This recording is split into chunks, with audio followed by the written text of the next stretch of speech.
I'm Dan Lutz, and welcome to another broadcast, Tuesday, May 21st, 2019.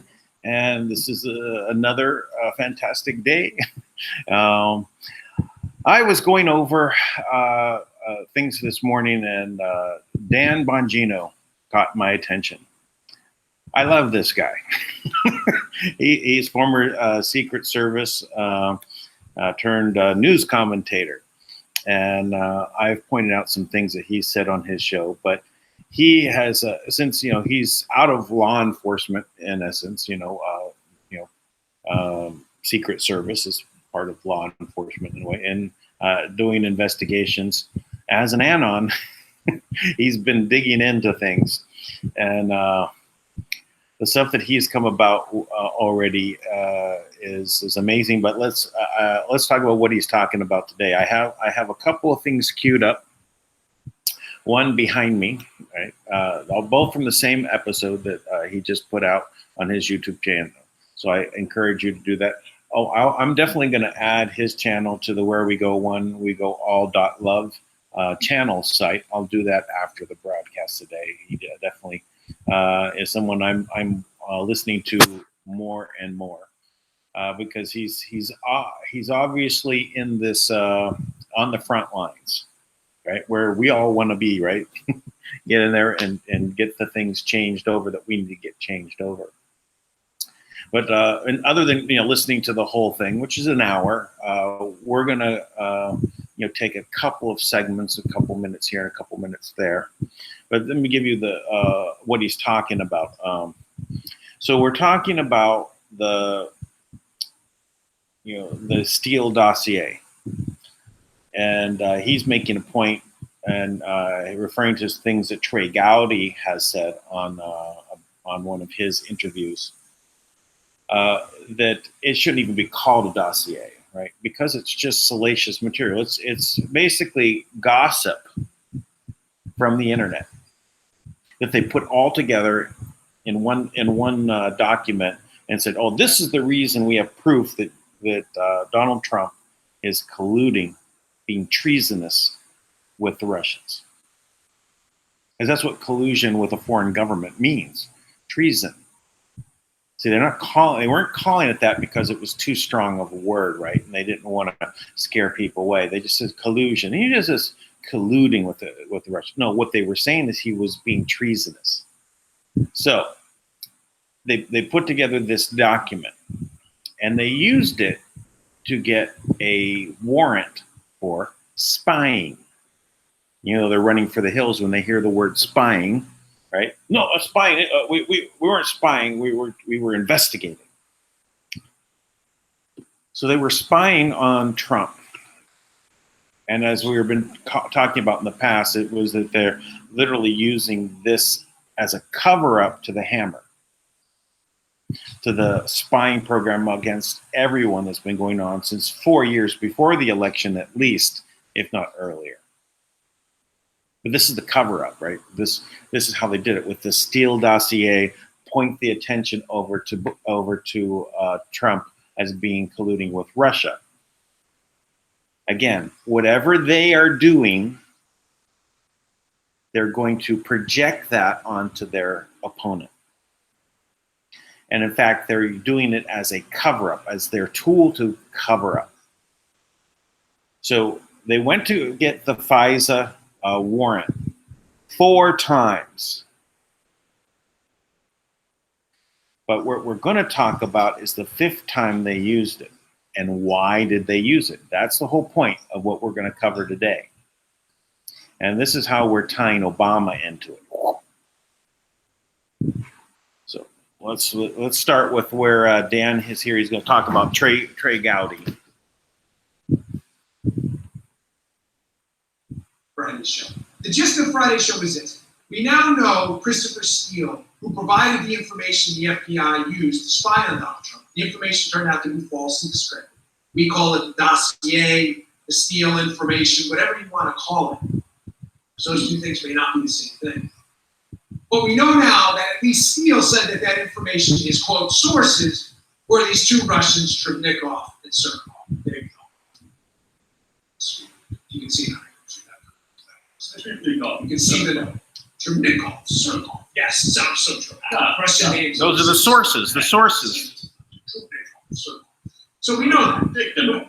What I was trying to get at on Friday, and I probably could sum up in a sentence, but I have to lay the story out for you, is it's now clear that Trubnikov's connections to American and friendly spy assets, notably Dearlove and Halper, were British and United States human intelligence assets, that there's absolutely no way John Brennan, head of the CIA, didn't know what Trubnikov was allegedly telling or was being used as a source for Steele. In other words, the CIA knows this is coming from Russia. Brennan in the CIA. So in order to reconstruct the story to make it appear it came from Steele, the FBI just laundered the information back through Steele, and therefore you had this parallel construction scheme. I said this on the speech I was at this weekend. The government, the United States government, the FBI, and people there, especially Brennan, could not have the American people knowing that the CIA was spying on innocent American citizens. So they just reconstructed the story with the FBI and made it seem like it was all coming from Steele. It's as simple as that. They couldn't walk into court and go, hey, Brennan can't walk into court, he's not a law enforcement officer. But even if he could, he's not going to walk in there going, hey, our U.S. intelligence asset, Halper, and our United Kingdom friend, Richard Dearlove, who ran their spy agency, yeah, they've been dealing with this Russian Trubnikov they teach with at Cambridge. Oh, and by the way, he's also a source for Steele. They can't say that, or else they're going to know that they're dealing with Russian intel to spy on Americans. So they go, the FBI reconstructs the story through Steele. All the information is from the same Russian, making it appear like it's legitimately from a source. Now, that is. Anyway, I just want to point out that was Five Eyes, the Five Eyes program, where they used the other assets of like England. They couldn't let that information come out also. So there's many reasons why they had to do a cover-up. It's important, very helpful. That's the simplest way I can explain it. They constructed the same story twice. It sprouted from the ground, and the seed were Russians. And it sprouted into multiple different paths. Now, why is that important? Because one of the Russian sources, Surkov, as you see in the note, and in the notes, remember, these are Kathleen Kavalek's notes from the State Department. She's talking to Steele and taking notes simultaneously. Steele obviously tells her his sources, we can see in the handwritten notes, were Trubnikov and Surkov. It says sources. I'm not making this up. This is her interview with Steele. One of these sources, Surkov, is a very suspicious cat. Let's move this story along a little bit. First, we have this from Friday, the Newsweek piece covering Surkov, this is a February piece of Newsweek titled, Vladimir Putin's advisor tells Americans, Russia interferes in your brains. We change your conscience. They're talking about Surkov. Read this portion of the piece, because what I get to next is going to blow your mind on who this guy Surkov was. This is the source for all of these people's information, negative information on Trump. From the Newsweek piece. I'm just going to read the opening sentence. This is Surkov writing this, Christopher Steele's source. The illusion of choice is the most important illusion, the main trick of Western democracy. The rejection of this illusion in favor of the reality that everything is predestined will allow society to reflect first on our vision of democratic development. The illusion of choice? He's basically saying, we, Russians like me, Surkov, who was Vladimir Putin's right-hand guy, they call him the Gray Cardinal because of his ideological influence on Putin. This guy could not have been more deeply connected to Putin, was a source for the guy Hillary's team hired to gin up information on Trump. Folks, this is unbelievable. Again, I cannot understand for the life of me how the media has managed to miss this story. Putin's right-hand guy, source for anti-Trump dossier.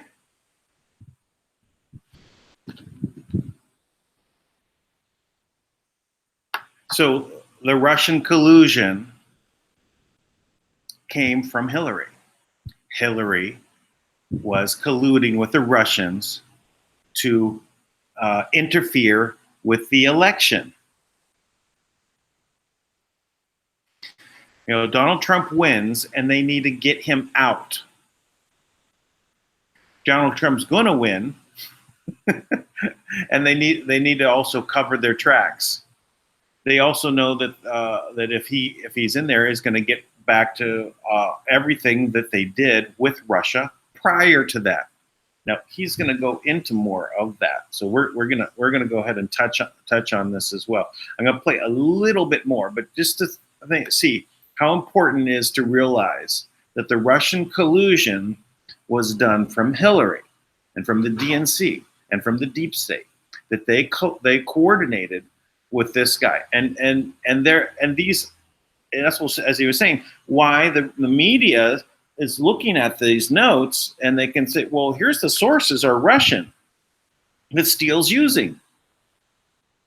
And not only that, it's Putin's right-hand guy. Now, just flip this around and say that it was actually Trump working with this guy, Sergov. This would have been amazing, to see what they would have done with that. But it's Hillary. All right, let's go on just a little bit more here, and then we have another clip. Did they miss the note? Source. I mean, it's right there. It's right there. Joe's the audience ombudsman. You don't have to be any dope can figure it out. Christopher Steele source. Surkov, who writes in this Newsweek piece he's covering that it's an illusion choice in Western democracy. In other words, we're influencing your brains, and there's nothing you can do about it. Now, moving on. Listen to Surkov's connections. These are astonishing. Do you remember the Russian technology project Skolkovo?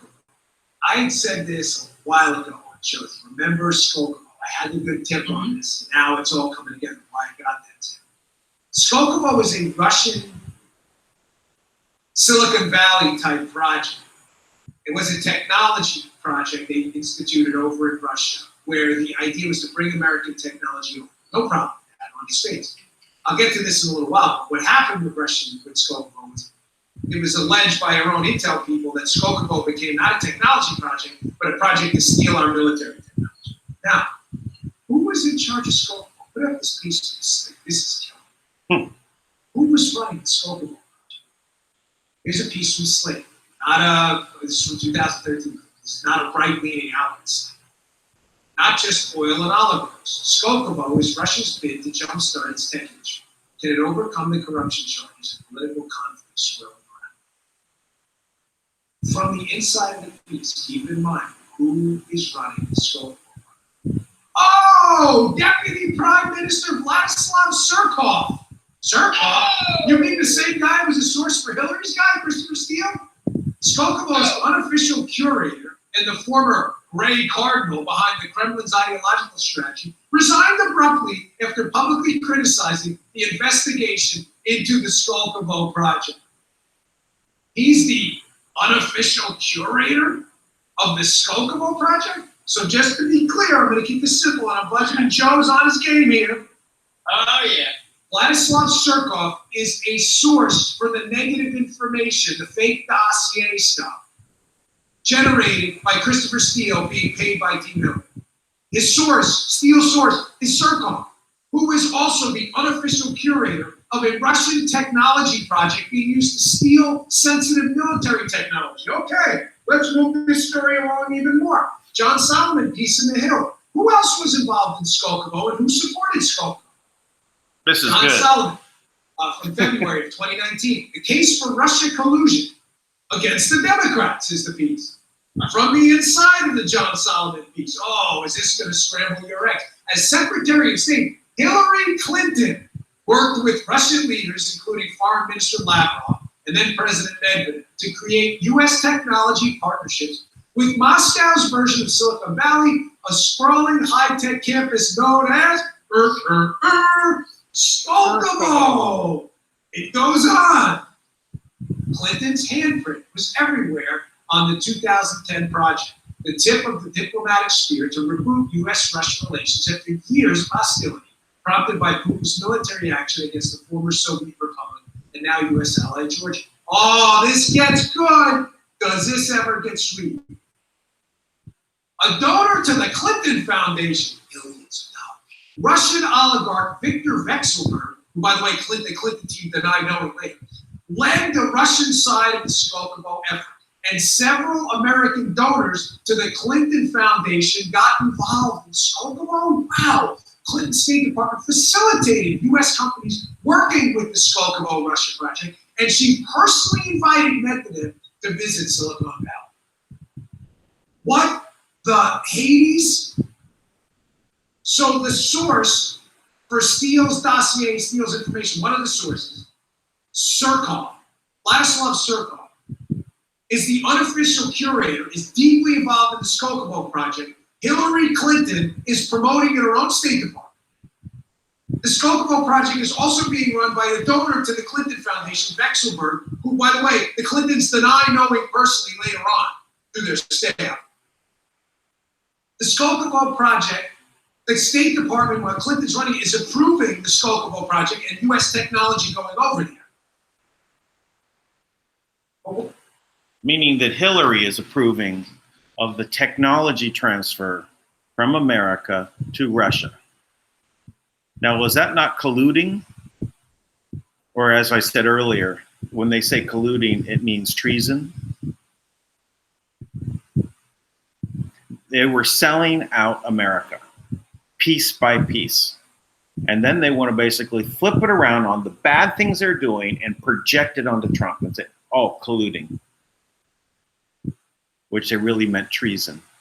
Because if it went to the, if they could have mustered everything behind this and got the impeachment and everything, they would have been going to treason and accusing him of treason.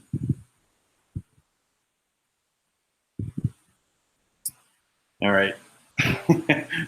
Just a little bit more here. Let's go. What was really going on with the Skolkovo project? Yeah, what was going on?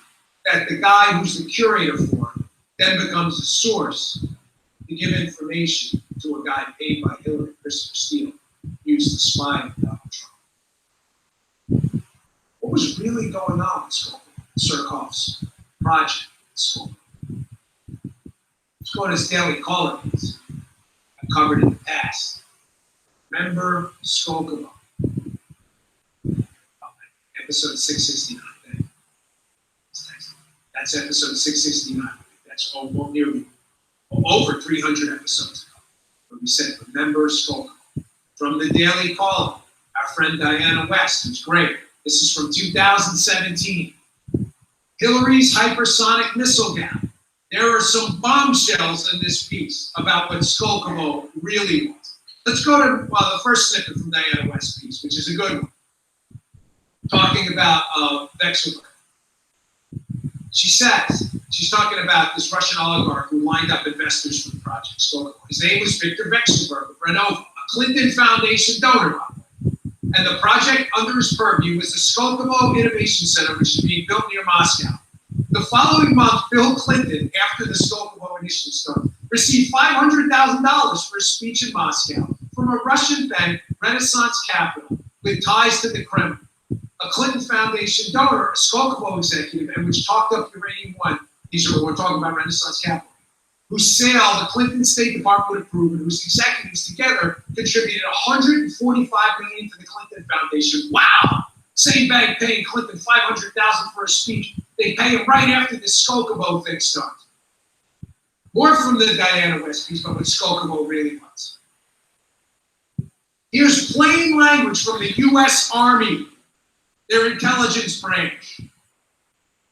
In the Diana West piece, this is not some right-wing analysis here.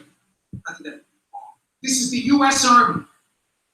Skolkovo is an ambitious enterprise aiming to promote technology transfer generally by inbound direct investment and occasionally through selected acquisitions. Listen here.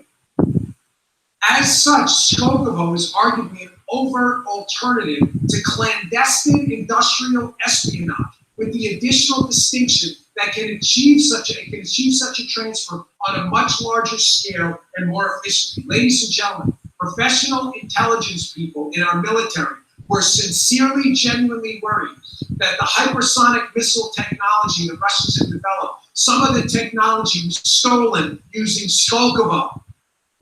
The Skolkovo technology project, because Russians couldn't develop it on their own. So they said, hey, let's start a Silicon Valley here. Oh, And let's let American companies bring their technology here, which we'll steal and use to develop weapons to kill Americans.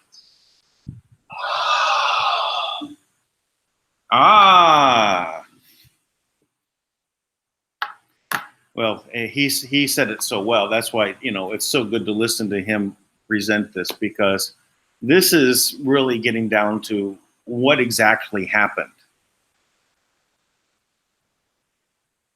We were sold out. We were sold out by the Clintons. Well, we know it's the whole system, right? That the cabal, the deep state, the bureaucracy, the whole system is designed basically to move everything, cannibalize itself. It includes America as part of this cannibalization, and move everything to China and also Russia, right? Because they need to have that war, right? Cover it up. How are the Russians or the Chinese going to be able to be in competition when we're so far ahead of both of them? How are they going to actually stand up? How are they going to be emboldened enough? I mean, they're not stupid. That we have so much more advanced technology, and that we would be able to, just trounce them with technology. So long term, how do they solve the problem? They transfer all the technology over to the adversaries. So the adversaries are then strong enough to create a war.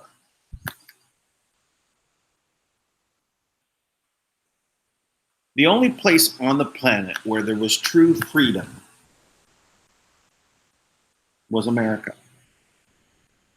The United States of America Republic that was formed was an idea that had liberty, freedom, justice for all, everything that we have grown to know and love.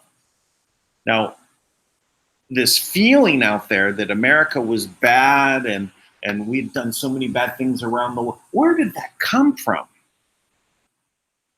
I know while I was growing up, no one thought like that. But I know that's what comes out of the schools. That's what I heard from my kids. And where do you learn that? How is it that you have that impression?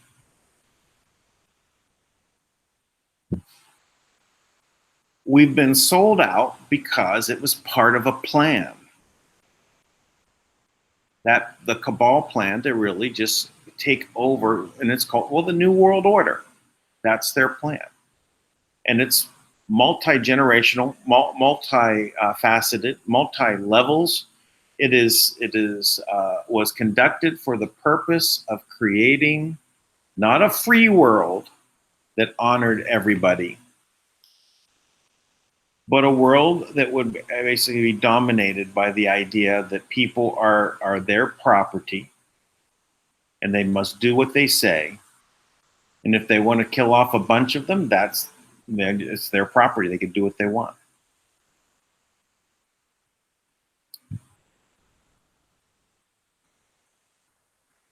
It is so wonderful to know that this stuff is coming to light, and that we now have people like Dan Bongino that are standing up and are pointing the way, and so much force behind what is on the side of positive direction is being mustered. And part of these type of shows that Tank and I and Thomas are putting out there is information, and the people that are going to be joining this and have joined the alternative media.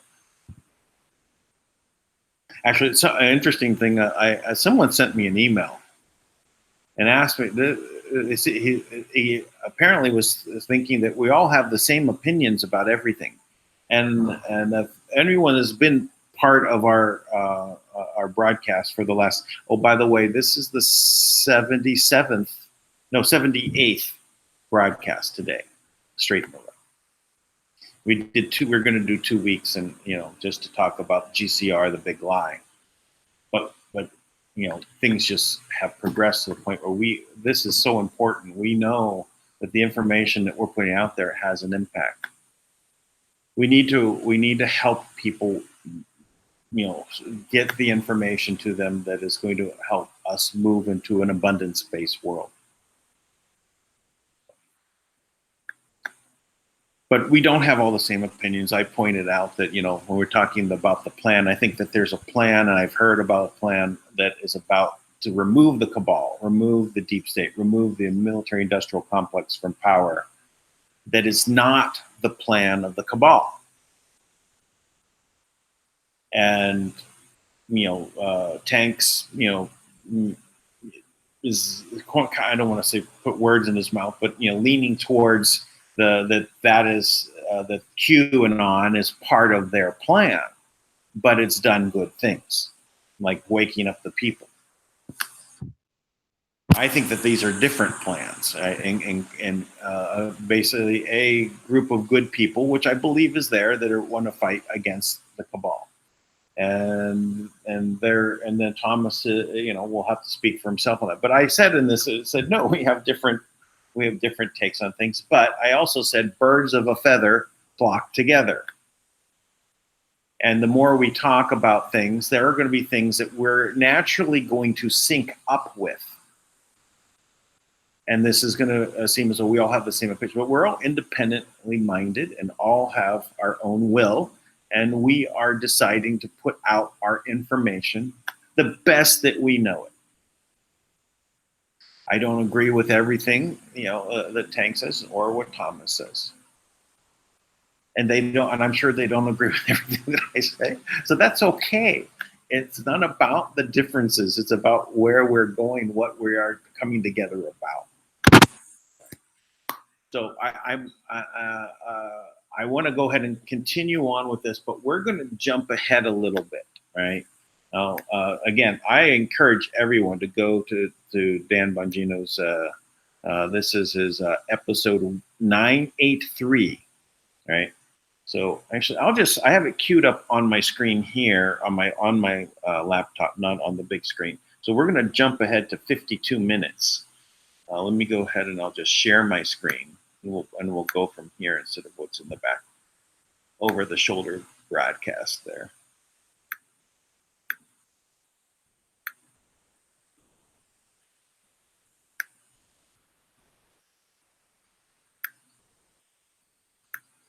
We'll make it out like you, the verified source who's worked with it before, like this is your stuff.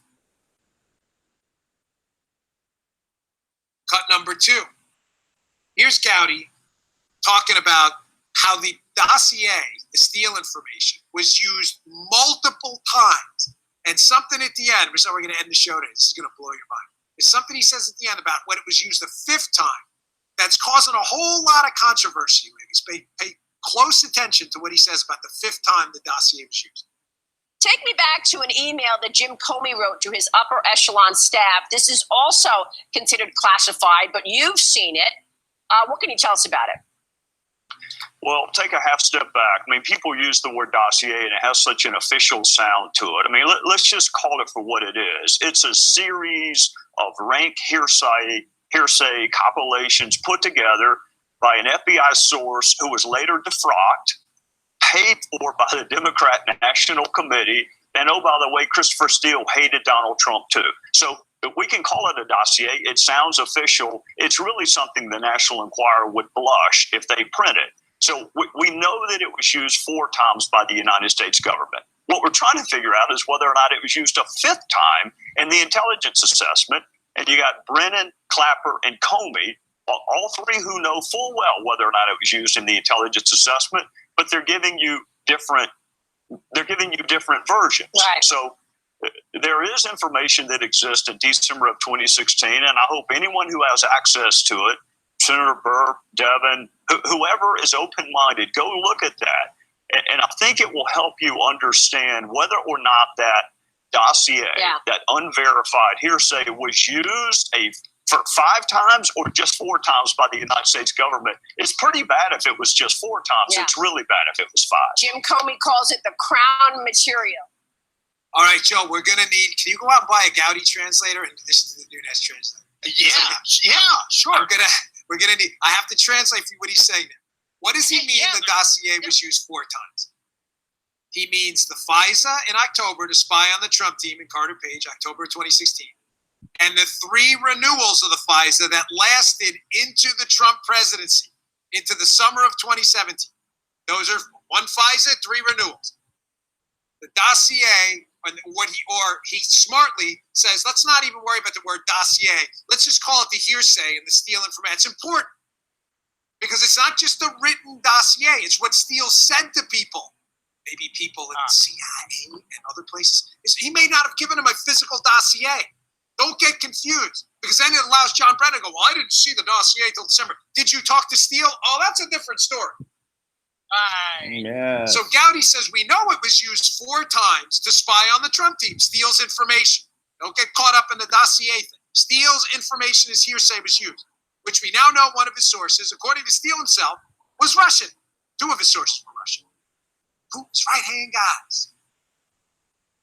Now, why is this 5th time important? What is he talking about? The 5th use of the dossier, what he's referring to, is the intelligence community assessment issued after Trump wins the presidency. It's issued in December. Trump wins the election in November. In December, the hacks at the top of the intelligence community, not the rank and file guys, they were out of this. This was run by the cabal at the top, as Joe said before. They issue a report called the ICA, the Intelligence Community Assessment. Remember that 17 intelligence agencies agreed the Russians hacked the election to help Donald Trump. They did? Because no hard evidence has emerged yet of this exact mechanics of this hack, by the way, of the election, especially of the DNC. And how do we know they tried to help Trump? Well, that's where this email chain between Comey and Brennan comes in. Comey and Brennan have turned on each other, just like we predicted. Brennan's saying, no, Jim Comey wanted me to put the dossier in the intelligence community assessment, and Comey saying the opposite about Brennan. Comey saying, no, Brennan told us to put it in. Why does any of this matter? Yes. Because, ladies and gentlemen, by December of 2016, it's obvious the source, Christopher Steele, is hot garbage. He can't keep his own story right. He can't remember the Cohen-Prague details. He's telling the State Department Russians are his sources. His story is completely fallen apart. Cohen wasn't in Prague. The FBI in January interviews one of Steele's sources, finds out it's totally illegitimate. By December, they know it. But by December, they renewed the FISA 3 more times. Yes, on bad information. Now, to cover their tracks, what do they need, Joe? They need a special counsel investigation. The only way to get a special counsel investigation is to get the intelligence community to go back to the Steele information for the 5th time, to put that information in the ICA to make the American public believe that Trump won the election because of it. Don't believe me? Here's Obama flipping the script on himself. Here's Obama. So this is the important part, right? This is where Obama has to agree that there's Russian influence in election. But what did he say before? Obama, before the election, talking about how there's nothing to worry about in the election, about the election being hacked. Everything is safe and dandy. Here we go. It happens to be based on no facts. Every expert, regardless of political party, regardless of ideology, conservative or liberal, who has ever examined these issues in a serious way will tell you that instances of significant voter fraud are not to be found. And keep in mind, elections are run by state and local officials, which means that there are places like Florida, for example, where you've got a Republican governor, so Republican appointees are going to be running, monitoring a whole bunch of these election sites. The notion that somehow if Mr. Trump loses Florida, it's because of those people that you have to watch out for, that is both irresponsible and, by the way, doesn't really show the kind of leadership and toughness that you want out of a president. Okay, there's Obama. Here's the problem they have. Obama's on the record before the election in the Rose Garden saying nobody's going to hack our elections. We have another cut from this, right, Joe? The no serious person one? Yeah. But play cut 2. Listen to this one. There is no serious person out there who would suggest somehow that you could even rig America's elections. In part because they're so decentralized and the numbers of votes involved. There's no evidence that that has happened in the past, or that there are instances in which that will happen this time. Okay. See where I'm going with this? Why do they go back to the Christopher Steele information for the 5th time to produce an intelligence community assessment that says the Russians hacked the election? Because Obama's on the record saying you can't hack the election. So Obama, after he's like, holy crap, how did we just lose that? Trump, now we got to hide all of our stuff. We spied on Trump. We didn't expect this guy to win. Now what do?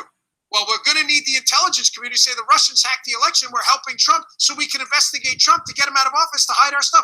We can't. Obama said you can't hack an election. So the ICA produces this thing, the intelligence community, this thing based on the crap dossier for the 5th time, which Comey and Brennan apparently disagree about. And then Obama changes his mind after this and says this. In this new cyber age,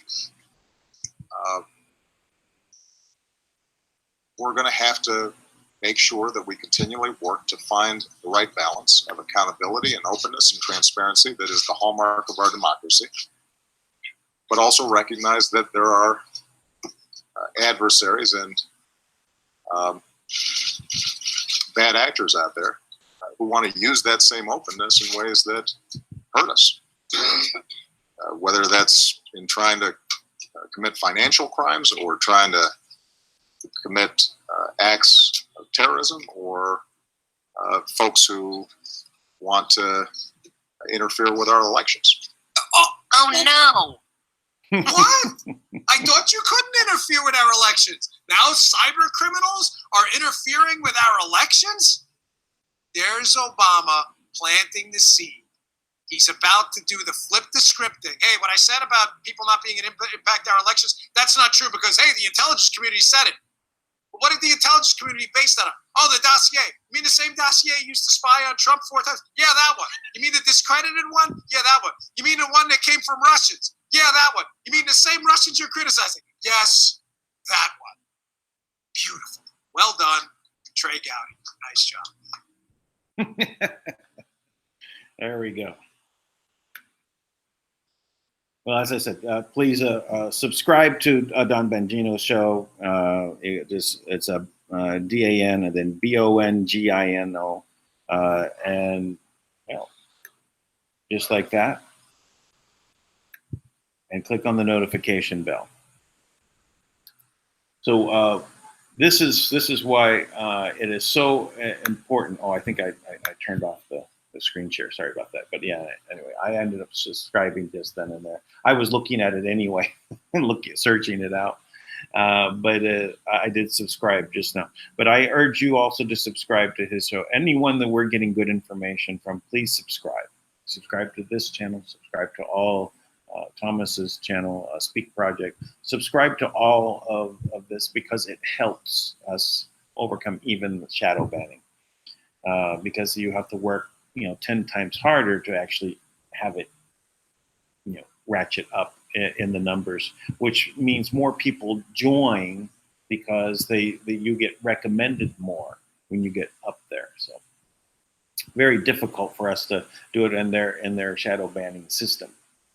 I do also, just a little side note, is that Trump did put out a tweet and a website where you can register where you were censored and banned.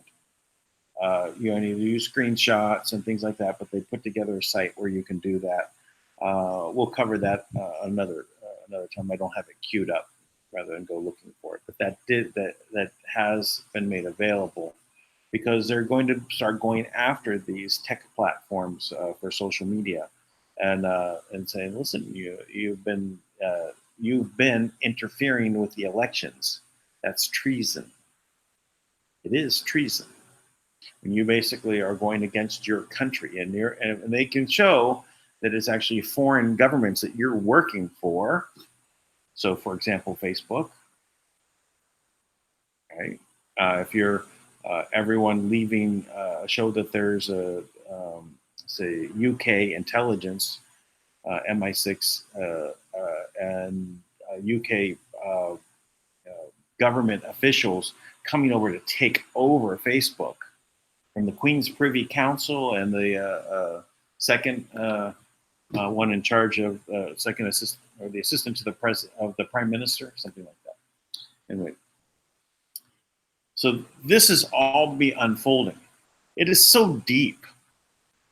That's why we have to rely on each other to really trust. Like I couldn't get that research done that Dan Bongino is doing, but I can point out to you, look here, see, he said it so well. He outlined it and put it out there, so we know that Hillary and the Clintons and the Clinton foundations were colluding with the Russians to move technology to Russia. And China, really. And that they were stealing all of the technologies from America and transferring that information and supporting that while in the State Department approving those transfers of technology. And that it was for the creation of a war in which 90% of the people on the planet would be wiped out. And that they were going to institute a system that would control all the people, because 90% don't get knocked out overnight. They have to do it over time with different things. It's all very well. Even the from abortions, or they've aborted 60 million people from being born. That's the number I just heard of a number of abortions that have taken place. To the people that die from starvation because food can't get to places. That's stupid. Or it's rotting on the docks when it's meant to go to the people to save they're starving. It's just sitting there, and bureaucracy doesn't let it flow. Or it's not just bureaucracy, or just literally just for to torture the people. We can see now that they're now scurrying around with their heads cut off because they know that the things are now not going their way, and that they have to put out their new spells to create a reversal of the flow. Sorry, their little spell is not going to do anything. This D5 avalanche of information is coming out. The D5 avalanche of good intentions and people that have been ready to move forward, are either it's from the people out of the GCR or people in that have had their projects ready to go and they haven't had funding to do them. All of this is moving forward. It's moving forward at a rate that they can't run away from. But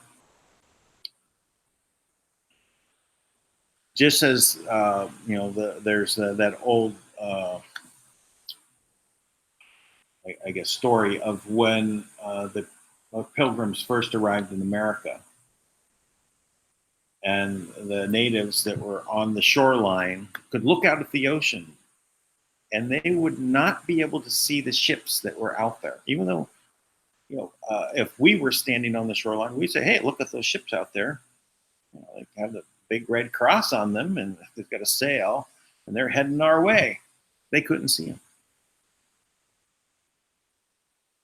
It was, the elder, the wise man, the medicine man, that was able to see on the horizon what was out there, and had to draw their attention and say, "Look there, look for this, see what I see.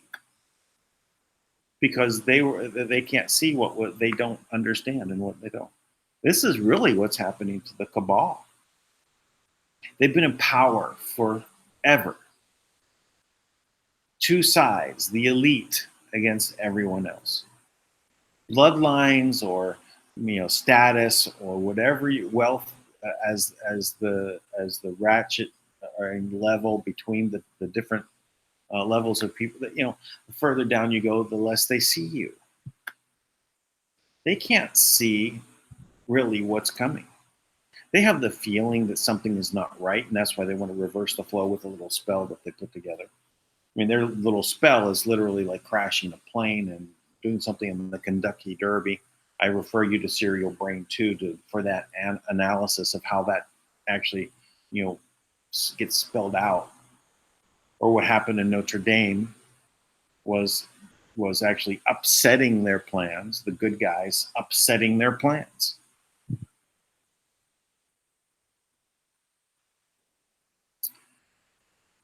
So they can't see it coming. Not really.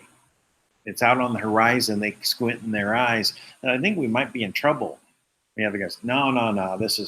We've got that all covered, and they just can carry out their plan. Just head down, keep track of what you're supposed to be doing. Don't worry. The next election cycle, we got this covered. Don't worry. They're cooked. They're done.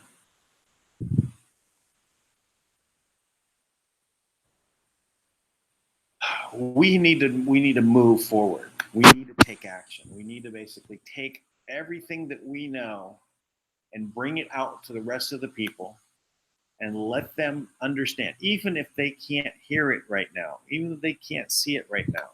We need to start waking them up.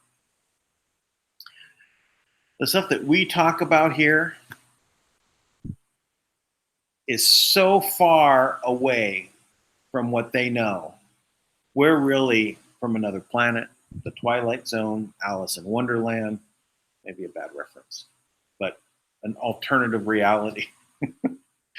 They really, to even know that the financial system was set up by the monarchies around the world for their control using debt. For most people, that's too far out. It really, all they know is the banks are on the corner, and they're the ones that put out the money, and they take the money, they give loans for businesses, which is furthest thing from the truth. If you're ever a young businessman who went for a bank for a loan, and the amount of hoops, if you line up everything and do everything the way they want, you'll get a loan.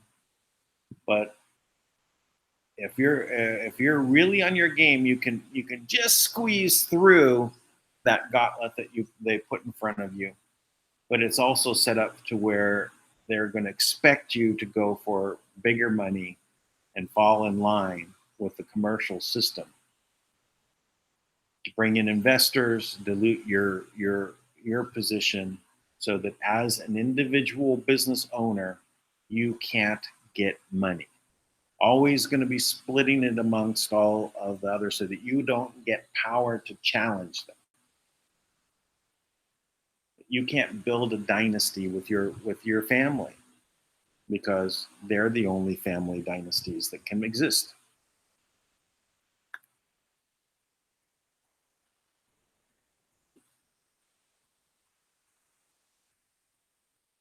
This information is very deep.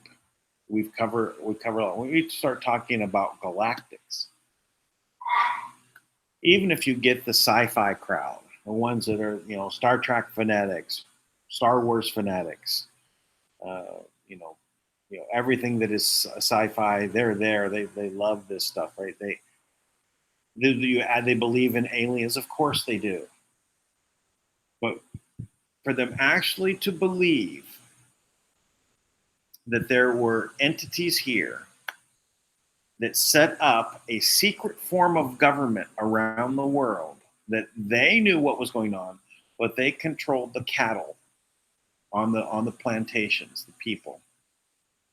us, segregated our information so that we couldn't come together and rise up against them. That is so far out of what they can accept. Even for those sci-fi groups. They might, and Gerald might say, well, maybe that exists. And they might be open to understand. But to know that it is literally so institutionalized into how the whole thing around them functions, and it was literally set up that way to contain them. Number one, what could they do differently? What is the alternative? I mean, if you're sitting in America, even the poor in America, have a lot. They're,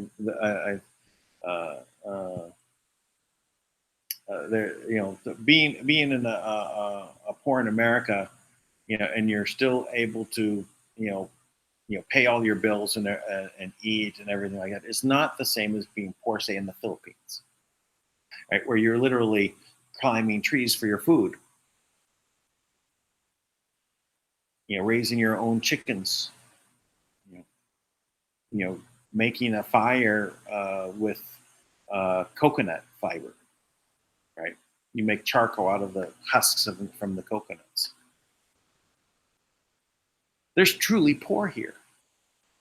Most don't live in houses like the house I'm living in. The difference between the rich and the poor here is vast. In America, it's normal to be in the middle. The middle here is very small. Very small. As a reference, in comparison, I have a part of my life I dealt with in India. My first wife was from India. I spent a lot of time in India, going on 20 years of spending time in India. India's middle class is larger than the population of the United States. Their poor is twice the size of the population of the United States. So that's another aspect of it. And their super rich are a very small percentage. But the point is that they've moved their poor, they had that disparity between the rich and the poor. It was just a very, very tiny, less than 1%, less than 0.010% of very rich, and everyone else was poor. Within a span of 20, 30 years, they brought that up to their middle class is as big as the population of America. Meaning that they could have cars, that they could buy things, go out for dinner, do normal things that you would do in America, as middle class in America would do. So that's as they released that idea of communism and socialism. They released that. And as they released it, their middle class took off. So in this world, we have to realize that most people can't see what we've been talking about. We talk about, Kim, very friendly, right? It's just Kim, right? But we're talking about someone who wants who basically was by the divine hand of God put into place to receive all of the assets of the planet, and then wants to give them back to everybody.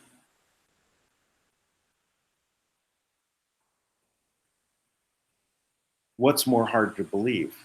That, or that the aliens basically came here, set up camp, and created a system that contained everyone for their benefit of basically mining the planet for resources, including the people.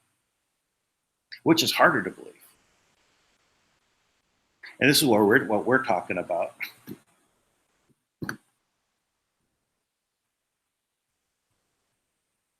It is something so far out that most people can't comprehend it. But we want to spread the word, and we have to talk about those things and bring people up to speed with the small things, like the deep state was used colluding with the Russia that they did on their side, and accused it of that Trump was doing that, all as a way to basically cover their tracks of creating a spying system called the Hammer. It was announced by Dr. Dave Janda on Operation Freedom. And as soon as they announced that, they had to start this. All these moving parts, so complicated, right? And people's attention span is down to 6 seconds. And we're doing 3-hour broadcasts. We're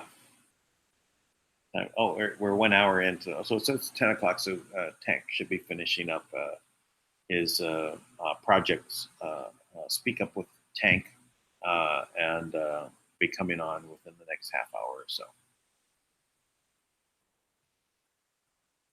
I guess I've been doing more of a monologue here. Hope this is everyone's enjoying that. So anyway, I think why don't we? We've got a couple things I want to get to. Oh, I didn't finish the Hammer report. There's 6 pages there to continue to read. I want to finish going through that. I'll then put it in. I'll then edit the 3 videos and put it into 1 video, so it'll be convenient for people to use to send out to people to talk about the trading platforms and how money is generated in the system. Far out there, but let's go ahead and look at our chat rooms here and see how things are going there. Line it up, and I'll share my screen. Just give me a moment. It's an active chat. We had a very active chat. Very top. Level Roberts, I have questions. Can you please answer? All right, we'll get to those. Let me share my screen first. And if you're still hanging out there in the chat room, if you'd like to come on board, I'm going to go ahead and post the link. I'll post it for Tui as well, so Tui can jump in here.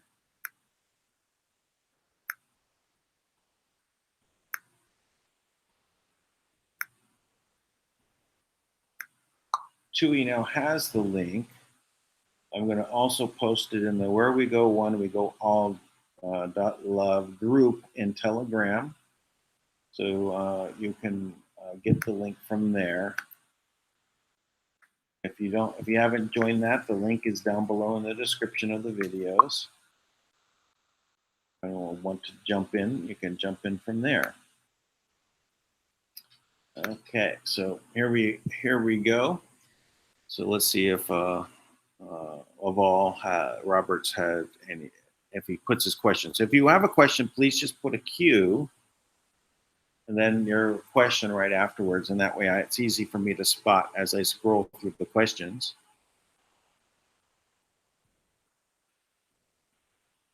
Okay, are you asking me or everyone your questions, as people are asking? Let me increase the size here. You know, I notice while I keep looking at these screens, my eyes get blurry, spending too much time in front of the screens. Okay.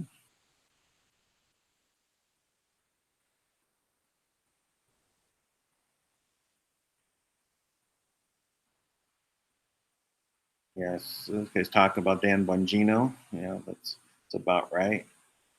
All right. Yeah, they were actually accusing Trump of treason. When they say Russian collusion, if you're the president and you're basically elected as a spy for Russia, that's treason. You can be executed by by gunfire, firing squad, or hanging, also known as lynching.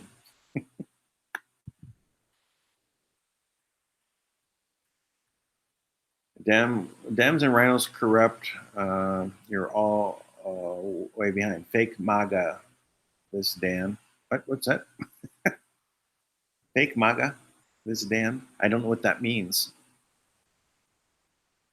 So you'll have to explain that. I'm all for MAGA. Make America great again. I did another one. Make America great always. Same initials. MAGA. She missed the video I'm playing. That's Dan Bongino. Someone else answered episode 983. It's very, very new. It's probably put out today or last 2 days.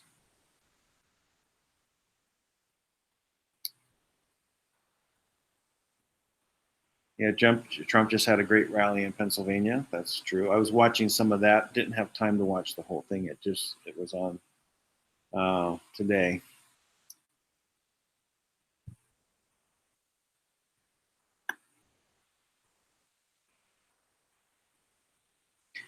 Yeah. Well, please use Telegram as the way of mainly communicating. Email is fine. I mean, I just keep in mind, I don't check my email, not even every day. Sometimes it could be even a week before I get to it. So be warned. You send me an email, I might not get it. The only way I communicate effectively is through Telegram, because I will keep up with only that one. Messenger, just forget about it. Facebook Messenger. WhatsApp, just forget about it. Yeah. So somewhat email I keep up with, but really it's Telegram. Telegram is not an email thing. Telegram is an app that works on your computer or your phone. It is secure. It was developed by a concept of open source, but funding from a foundation that my understanding is, and I don't have any proof of this, but this is what I was told when I first was brought into it, and before they had 1 million people. Right, probably only, I think it was maybe 50,000 people when I joined or something like that. It was supposedly funded by Russian mafia because they wanted secure communication. So they set up money into a foundation that was, and their goal was to create secure communication for everybody, not just the Russian mafia. It was done open source, so you know how the program functions, and if there were any back doors, it would be there. Now, this is an appropriate use of open source, the concept, because the money is coming from someplace else. So I think that is the effective way of creating open source systems. Oh, I hear, is it Tank? Did you just join in? Yes, sir, I did. All right. I was just going through the chat and seeing if there was any questions in there. Talk a little bit about Telegram and how people should use Telegram exclusively, including Tank. I would, but Telegram doesn't seem to want to let me use it at the moment. So I'm working on it. I'd redouble those efforts to fix that problem, because obviously there's a reason they don't want you to. I know they're never happy when people on. I have other friends that let's just say they're in the system. They have government contacts and such, and they don't like them using Telegram and order them not to. So every time I say, "Oh, I get on Telegram," no, it's okay. And then they'll tell me things like this. Well, they've already broken the encryption on there, so it's not secure. Okay, that's fine. Then why don't you use it? Yeah. Yeah, but they'll use Viber or WhatsApp. I go, oh, this is what you want to use. Well, obviously, it is open, and you're trying to persuade me not to use Telegram. Yeah, I know. The whole sham is getting old. It's like we can just use better tech, and let's just not use the Clintons to hold the security certificates, right? Wouldn't that make things a lot easier? Well, I mean, they stole the patent, so all they really have to do is enforce the law and honor and make sure that the people who actually created that technology are the ones that are in charge of it. And then the Clintons will have no say over it. So honor the law, and then we won't have this problem. Honor the law. Well, see, and it's amazing now. I feel so much better knowing how this lays out, right? So draconian law, so all of them are dead. So I'm just gonna call that out. If everyone who created that law and all of them are dead, that law no longer exists, right? Can we all agree on that? Like, that's not real anymore. Just like goblin law doesn't exist, or fairy tale law, like those things are also not in play or real. I just made them up, but I'm just saying so draconian law is out. So now you have monarch law. So you have one monarch who is fighting diligently to liberate everyone. Then you have the Queen's law, which is beneath monarch law, and then you have the governments. And the only one enforcing any kind of laws is the monarch. That is something I just cannot fathom. They have so much proof right now. It is so obvious. It's so evident that if anybody listening to this call, if they had the same evidence on you that they have on Barack Obama, Hillary Clinton, it is obvious they have not been bound by the same laws. But I'm telling you, I know this for a fact too, that the monarch, because there is a monarch law, has issued sanctions against those very people for crimes against humanity. And the other systems below the monarch are not enforcing those laws. Now, because that, essentially, all these governments who are not enforcing laws and they're bowing down to middle management, Rothschilds, they're essentially guilty of treason against humanity. They're all of you out there who are not enforcing these laws with ability, you are all guilty of crimes against humanity. Because every single day, you allow this to go on, 16,000 kids die from starvation. Every single day. Every one of those deaths is on you. Every one of them. We could fix that tomorrow. In a year, we wouldn't even have hunger on this planet. We would raise a whole generation of kids who'd be like, what are you talking about, hunger? Like, they wouldn't even know about it. They wouldn't even know about chemicals in the food. They're like, why would you ever put chemicals in the food? Right. It would just be ridiculous. Because it is ridiculous. It is. It's ridiculous. This is our planet. Oh, we are not cattle. How about this? You genetically alter seeds so that they'll sprout forth and not give any more seeds. Oh my gosh! Right, so that's I know. Monsanto, right? They create these seeds, so they can control the the seeds, and so if you have no ability to grow other than buying seeds from them, because you can't get more seeds. Mm-hmm. Yeah. And I'll tell you something about that too, though. Now, think about this. Tui talks about this all the time. Tui is on. My gosh, man, you're loud in my ear. Sorry, I gotta keep turning my volume down. He's muted, but we can see his video. Oh, that's cool. Hey, Tui. But Tui talks about this all the time, right? We exist according to natural law, in harmony, as sovereign beings with this planet. This planet is not only where we live, it is where we generate from. All the elements that exist in the earth, they exist in our bodies. We are the earth. We are the energetic force that creates the entire reality we're in. And somehow, I cannot fathom how this still happens. And I'm consciously focusing my reality. I reject that they are in charge of us. I reject it. It cannot possibly be, because they they are so small-minded that they want to poison and keep us suppressed, and they think they'll just have more. But you know what else we talks about is being prosperous, right? Dan is always talking about being prosperous, that we are a prosperous, abundant society. Do you want to know how abundant we are? You can put a seed that falls from a tree, bury it in the ground, and it'll make more trees. That's That's how amazing. abundant we are.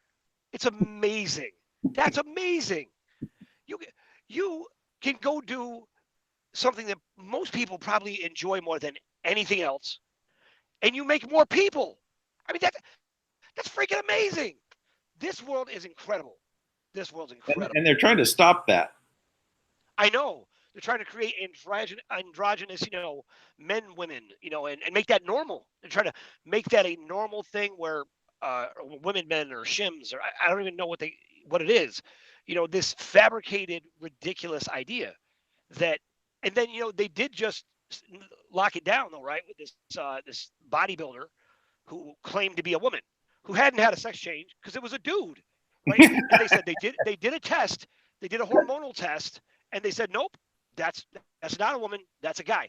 Hey, you know what you could have done? Is this a test? You could have just checked his junk and realized, look, he has parts that are not for a woman, right? Stop. We can't, just because I want to be Santa Claus, I don't get to magically make myself that, right? Well, I did do that for many years though. Make Santa Claus or pretend to be a woman? No, yeah, Santa Claus. I did that for about a dozen years while my kids were growing up. Every Christmas, I became Santa Claus. I had my whole suit and do the whole show, and I had quite a route. For many kids. By the 12th year, it took me about 3 hours out of maybe 4 hours just driving around from house to house to meet my friends so that I could pop out and get caught underneath the tree. Oh man, I dig. I appreciate the sentiment behind that. I was in a religion that we didn't really celebrate. We deliberately did not celebrate holidays. But you know what? Even now, I don't celebrate the holidays because I'm not giving credit to some random fat dude coming down my chimney to give my kids gifts. When I give my child a gift, I want them to know it's for me. No, this is for me. I hear you. but I do appreciate it, by the way, because I do think it's sweet. I even did it here in the Philippines. I'd go to the villages, and I'd just be passing out candy, right? Candy canes. Yeah, I'd bring 400 or 500 candy canes, right? And just go walking through the village, all kids running up, just passing out, little candy canes, just to make them happy. That was all it was about, and it was, I actually, while my wife, her church out here, when I first met with her, she said I had to join. Iglesia Ni Cristo also does not celebrate Christmas and Easter or these holidays. And I understand the reason why. I understand that these holidays have been co-opted and being used by the cabal to generate energy for their systems. I got it, right? Yeah, man, crazy. But I still, did not participate in that negative energy part.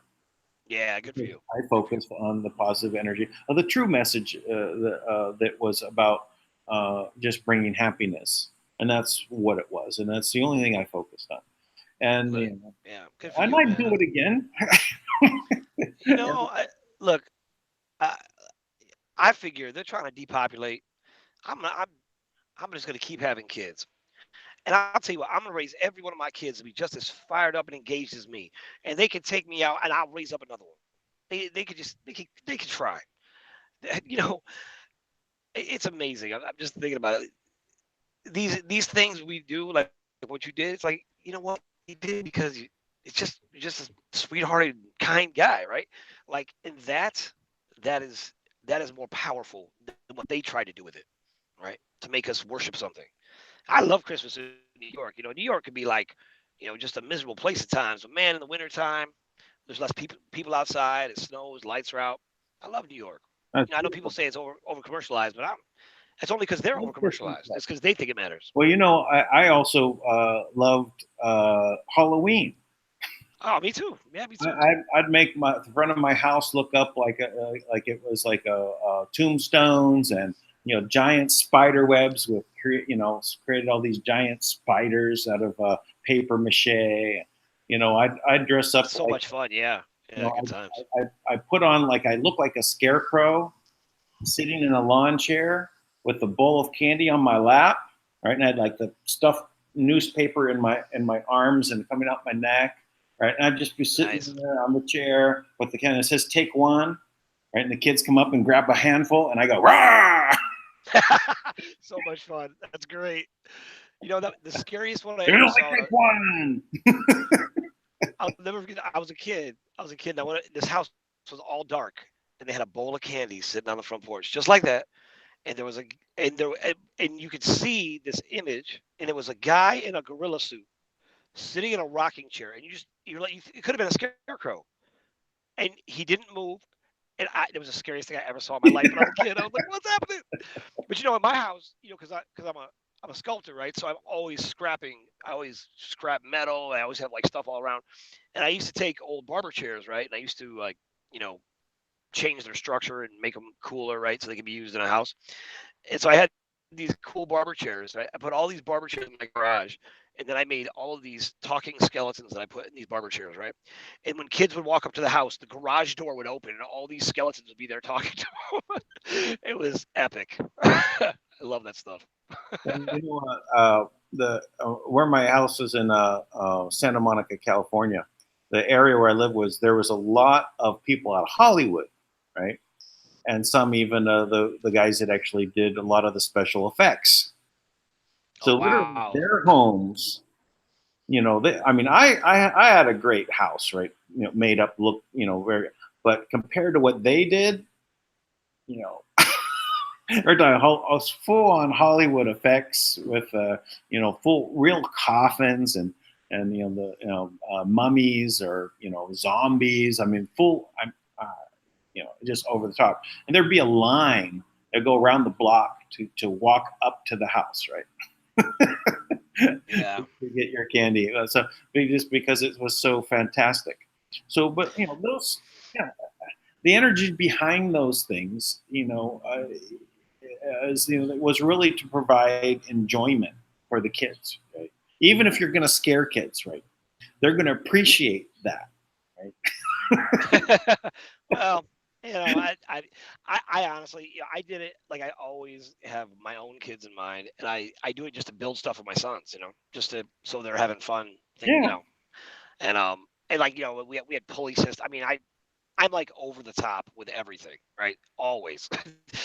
So, I just think, what?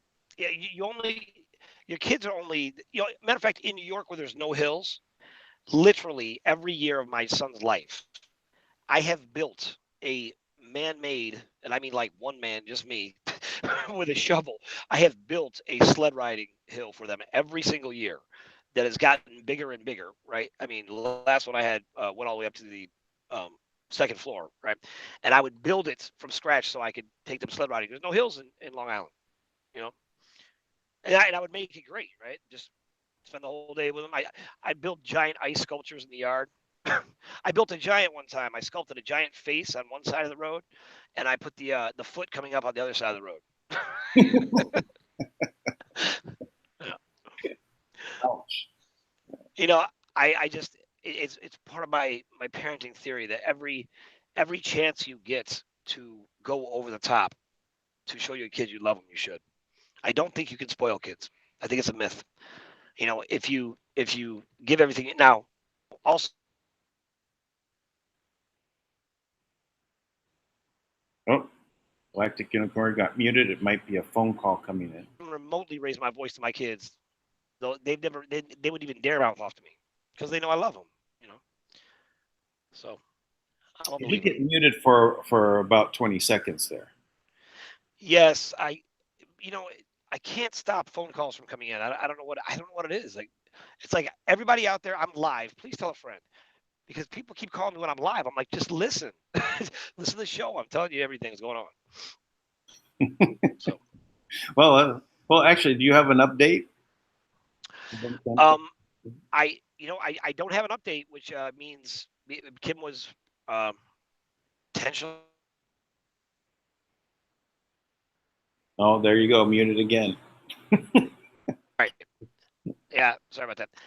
I don't have an update because Kim was intentionally silent, which means she's either finishing programming and she can't say what she's doing because if she does, it'll hurt the operation, or she's had to go underground. But no, she was active today. She was online. She just wasn't.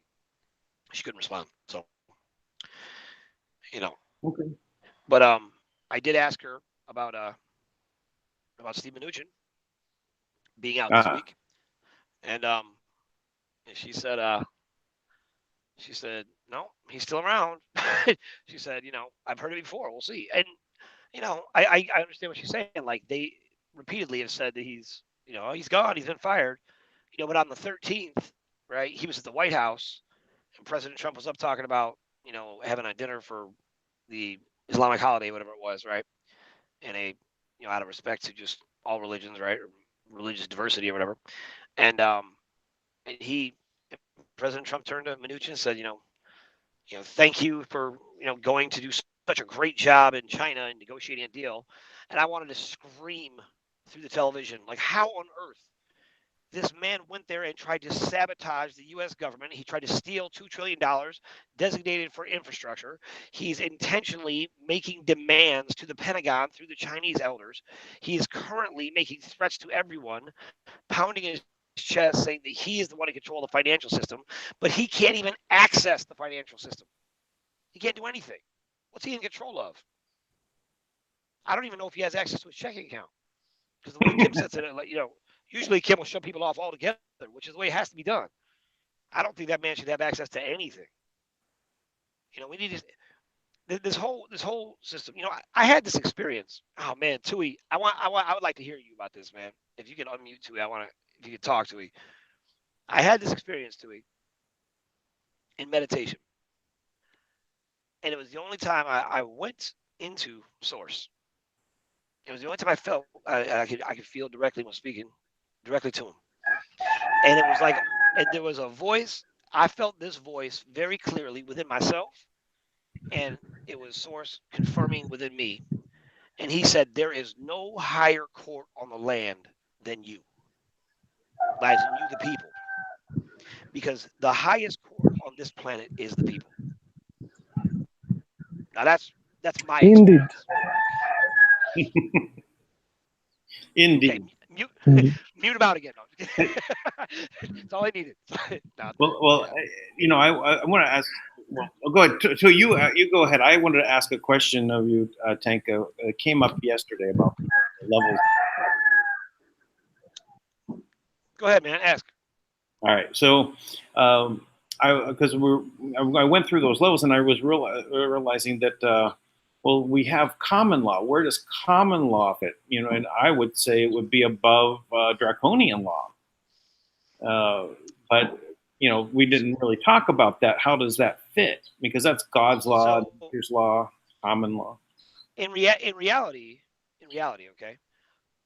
What Kim was talking about now, this is the real laws that govern the planet. There is natural law, right? Which some people call common law, but really, I believe more accurately, it's natural law or universal law. Now that would be like karmic law, right? It's the law of vibration. It's these core principles that everything is governed by, no matter what you do. It's you get more of what you ask for. You treat others the way you want to be treated. It's a naturally reciprocal vibration that everything on the planet demonstrates constantly all the time. Nothing escapes karmic law. Nothing does, because there's consequences and rewards for everything we do, right? Which I'm not trying to oversimplify, but that's kind of the core of it, right? And part of that is do no harm, right? That's the core of natural law. And to do no harm. Now, if we do harm unprovoked, then there's consequences, right? There's karma. That kind of governs, But I know there's a more practical usage of that. I'm just, generalizing. But that does govern. And then from there is monarch law and then statutory law. that we, commonly use in our governments, which is the broken system the Rothschilds use and whatever. But what Kim is referring to is, you have draconian law because that's what they respect. That's why they're operating with such,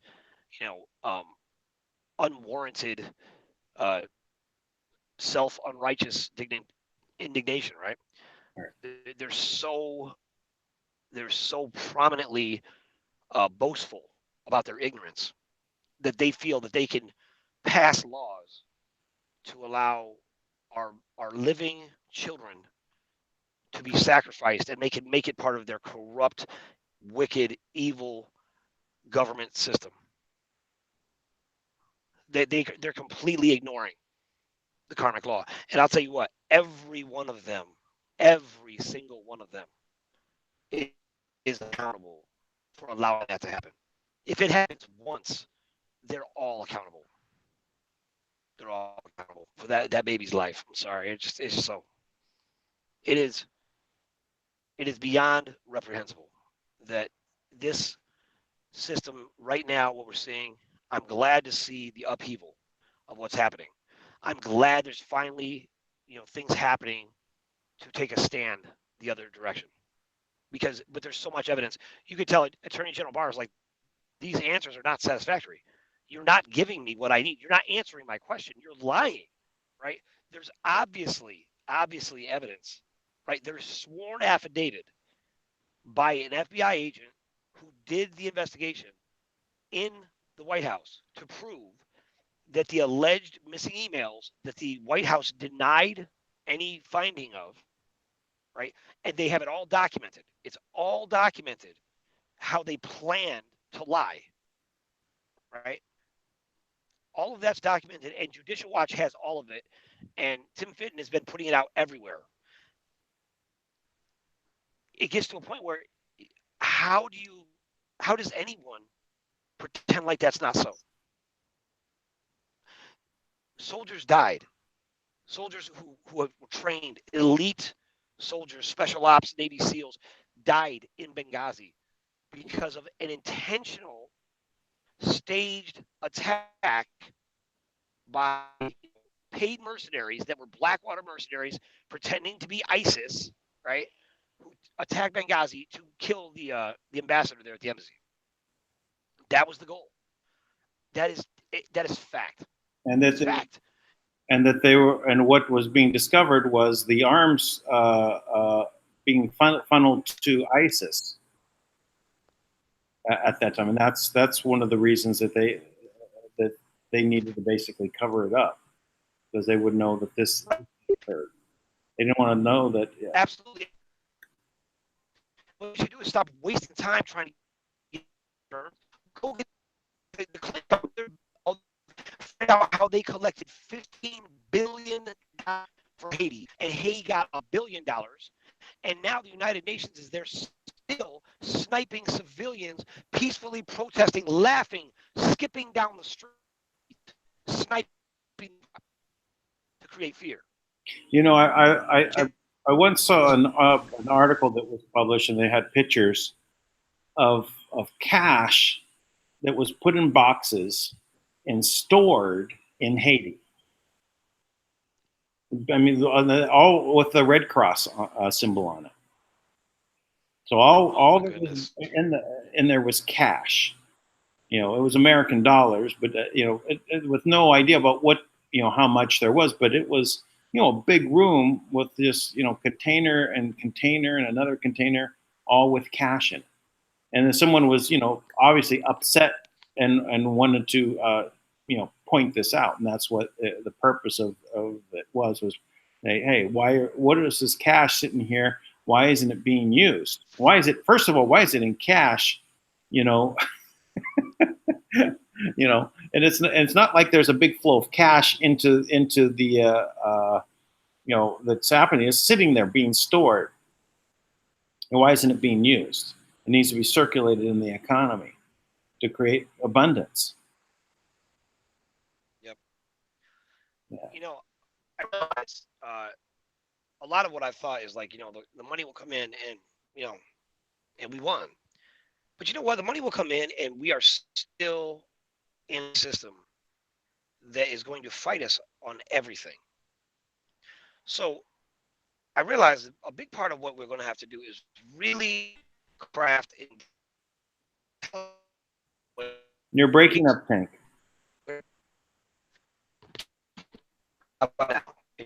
It's still bad, but it's a little better. Sorry, I don't know how to fix it. That's better now. Okay, good. Just the way I tilted my head must be. I told you, one foot in the air and the other. Yeah. I'm doing it right now. I got a hanger, hanging out, tinfoil hat on. I'm in. So all these things, there's going to be a fight, so to speak, in front of us. And I really, without any, I will never pay someone to take a stand. I will never pay an actor, never. But I'll tell you what we're going to do is we're going to make things that are so exceptional. We're going to create a lifestyle that's so amazing that everyone will want to be part of it. And anybody who's stopped, blocked, or kicked around by officials who just haven't got the memo yet, they're all going to be furious. And it's going to be more of a responsibility to make sure that everything we do from that point, from that area, is from a place of peace, in a place of love, in a place of joy, and show them that that is available. And we are going to have to peacefully protest. We are going to have to take a stand, and we're going to have to do it as a collective, because the collective is so strong. Peacefully. Thomas used a statistic. It was such a powerful thing. He said throughout history, when 3.5% of the population, we'll say 4%, that's what Dan said. Okay, 4% of the population stands together in peaceful protest, just by standing together in peaceful protest, there's never been a case in history where they didn't get what they wanted. Never once. Because when love stands in the face of hate, love is so much stronger than hate. It's not even a fair fight. It's not even a fair fight. You can't hate more than I can love. Look, they'll never beat us because being in love is effortless. Matter of fact, it energizes you. Being in hate devours you. You will get old and die out from hate long before me being in love is going to drain me. Believe me. It's true. Yeah. And it takes them so much effort to drive love and caring out of them. All these rituals and ceremonies and things that they do to their children, and separating of the mothers from and parents from their kids, moving them to other families. It's all meant to, remove this and all this effort. And it's still, they have to keep up that effort, or people will revert back, even if they've never even known it. Once they see it, it'll be like they get infected. They get the love bug. That's right. I can't even imagine living without love. I can't imagine that existence, the misery of that. So, I have pity for them. I'm sorry that you think that money and power supersedes love. You'll never be able to beat us. I'm sorry, it's just not possible. It's not possible. So, I'm looking at all these things that are happening in the debacle that is being played out on the public stage. The fact that anybody is still standing so strongly for hate is amazing to me. I don't know how they can do it. That morbidly obese, wretched, butch lesbian woman who's a professor over there in California, when she was shaming her male students for being men. How dare you? How dare you? Just because the avalanche of a train wreck your life is, when you don't even care enough about yourself to eat right or to exercise. You don't even care enough about your students to set a good example, and you're going to have the nerve to dictate that a man is bad because he's just being a man. And then when that man comes to apologize to you for doing nothing wrong, you reject him and further shame him. Then you put it out publicly to show off about how awful you are. My gosh, you're Jabba the Hutt, woman. It's disgusting. Yeah. Well, yeah, that's it just reminded me of a South Park episode where they had Sally Fields as Jabba the Hutt. It's like Starvin' Marvin series. You know, the poor kid in Africa that had no food, right? And they said raising money to feed the children, right? And so they're making fun of her because she was taking she was using all those funds for herself, right? You know, to eat. Oh, right. I remember that episode. Yeah, made her Jabba the Hutt. That's pretty funny. Anyway, you gave me that mental image when you were talking about this professor. You know, Yeah. anyway, South Park is crazy. So actually, well, we should hear from Tui. Hey, Tui, do you have like an update? Yeah, please. You were on your way to go meet with the Attorney General, and all we see is Tui's clothes hanging in the He's wind. saying, Take it easy from Fiji. I guess we'll have to come back to Tui. You know, man, I'll tell you something. I can't wait to get down to Fiji, right? Because I just can't wait to do everything Tui's talking about. Just reconnect to the planet and really just reunite with what we really are. You know, just watching this play out is I told you what Kim said. She was saying that she does it for the kids and the innocents, because if she just looked at their behavior and what's played out in public, she'd come to the same conclusion: we're not worth saving. And all the government officials out there and the politicians and the cabal members who think that they've got the scoop, and what a joke that we're talking about love. Like, okay, enjoy your evil empire and your baby pie, and prepare yourself for a life, an eternity of karmic damage that you're going to be suffering for doing that. It's an awful way to live. It's an awful way to live. Your existence is miserable. You could have all the nice stuff in the world. It doesn't make your life any less miserable. Those things have absolutely no value. They are momentary relief from your guilt and your anguish. And it would be better for you to connect with that guilt and that anguish, just so you could repent and ask for forgiveness and change your ways. I mean, it's just true. Because I'm not even one to even talk about morality and tell people what's right and wrong and you should do this or you should do that. I don't think that's fair. But if what you're doing is hurting people, you should definitely stop that. That's all. And every one of them. Steve Mnuchin, stop doing what you're doing. Surrender. Give up. Go get a job at Burger King. Hug your mom. Be grateful that somebody loves you. Something. Change your ways, man. Because in a minute, everybody who fights to the bitter end for the dark side, man, they're going to be it's going to be such a hard state for them. It's going to be such a hard state. No, I think we're going to really see something happening in the next couple of days towards the arrest of these people. It just needs to. We're going to see this report come out, the IG report, and it's due anytime. They're still stringing them out a little bit. Maybe it's still another 1 week or 2 weeks away, but it's going to happen any moment. And then when the first big arrests happen, is it going to change a lot? Because everyone is then going to now say, "What about me?"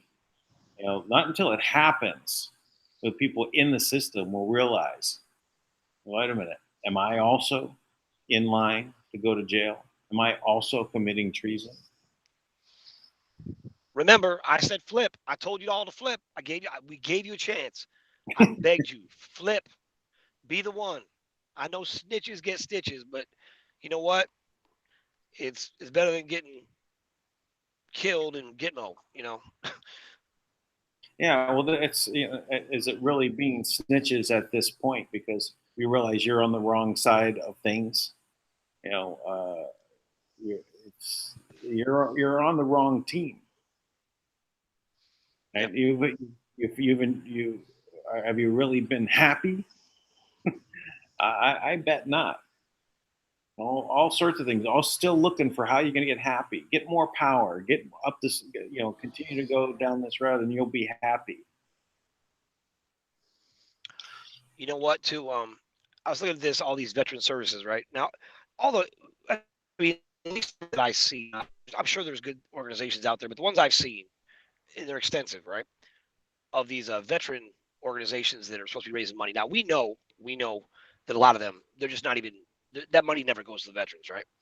So I was, when we had the vets on last week, we were talking to them and just hearing about what they're doing. You know, I started organizing vets all over the country. I started bringing them together to, to tell me what do you guys need, in your experience, and we're and in 1 week, I spoke to a gentleman who's got I'm not gonna say his name right here, but he designed this incredible. He took, like, you ever see those, like the shipping crates, right?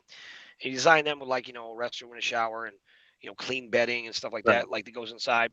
Then the outside of it is covered with mirrors, so it just kind of camouflages in. You can just drop them all over the place, and there'll be a map that will be used, right? It's called Save Our Servicemen, and it basically there'll be a map all over that you can just look at on your phone, and you'll see where they are. If there's a green light in them, you can go in there, and you'll be there with other veterans. And his theory is the same as mine, and the vets that help veterans is other veterans, so they don't lose that camaraderie even if they're down on their luck, and they can stay there as long as they need to get on their feet for free. Yeah. And we're gonna fund that, and we're gonna make sure that goes live, and we might even add to it, make sure there's some other things there too. Yeah. Now, Those containers are very versatile. oh, they're amazing. People make, yeah, they're doing You know, hydroponics in them. you know how much they cost if you buy them for doing shipping?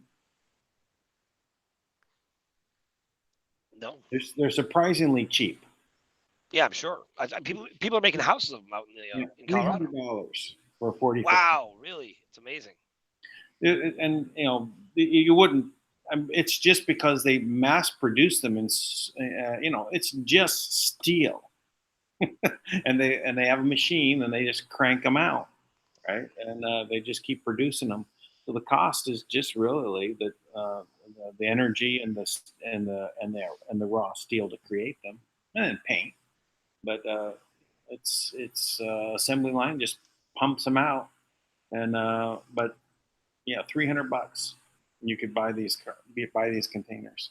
But I know then you take them, and you alter them, and then you have labor and everything else you're putting into them. So, but still, overall, it's a relatively good way to start to build anything, even temporary homes. Yeah. I just interviewed Dr. Hubert Rampersand, and he's got an entire course for veterans to create innovative business models, that we're going to put on the site, and offer that to people so that they can, so veterans can get some, help and education and some ideas, on ways to build a business. And this can be used as one of the, I've also spoke to some energy workers who, various groups of energy workers and other kind of alternative care type of people who are making some other things that we're going to make available to veterans as coping mechanisms. Because Leanne, one of the veterans that we interviewed last week, she was talking about that, how they don't teach any coping mechanisms, right?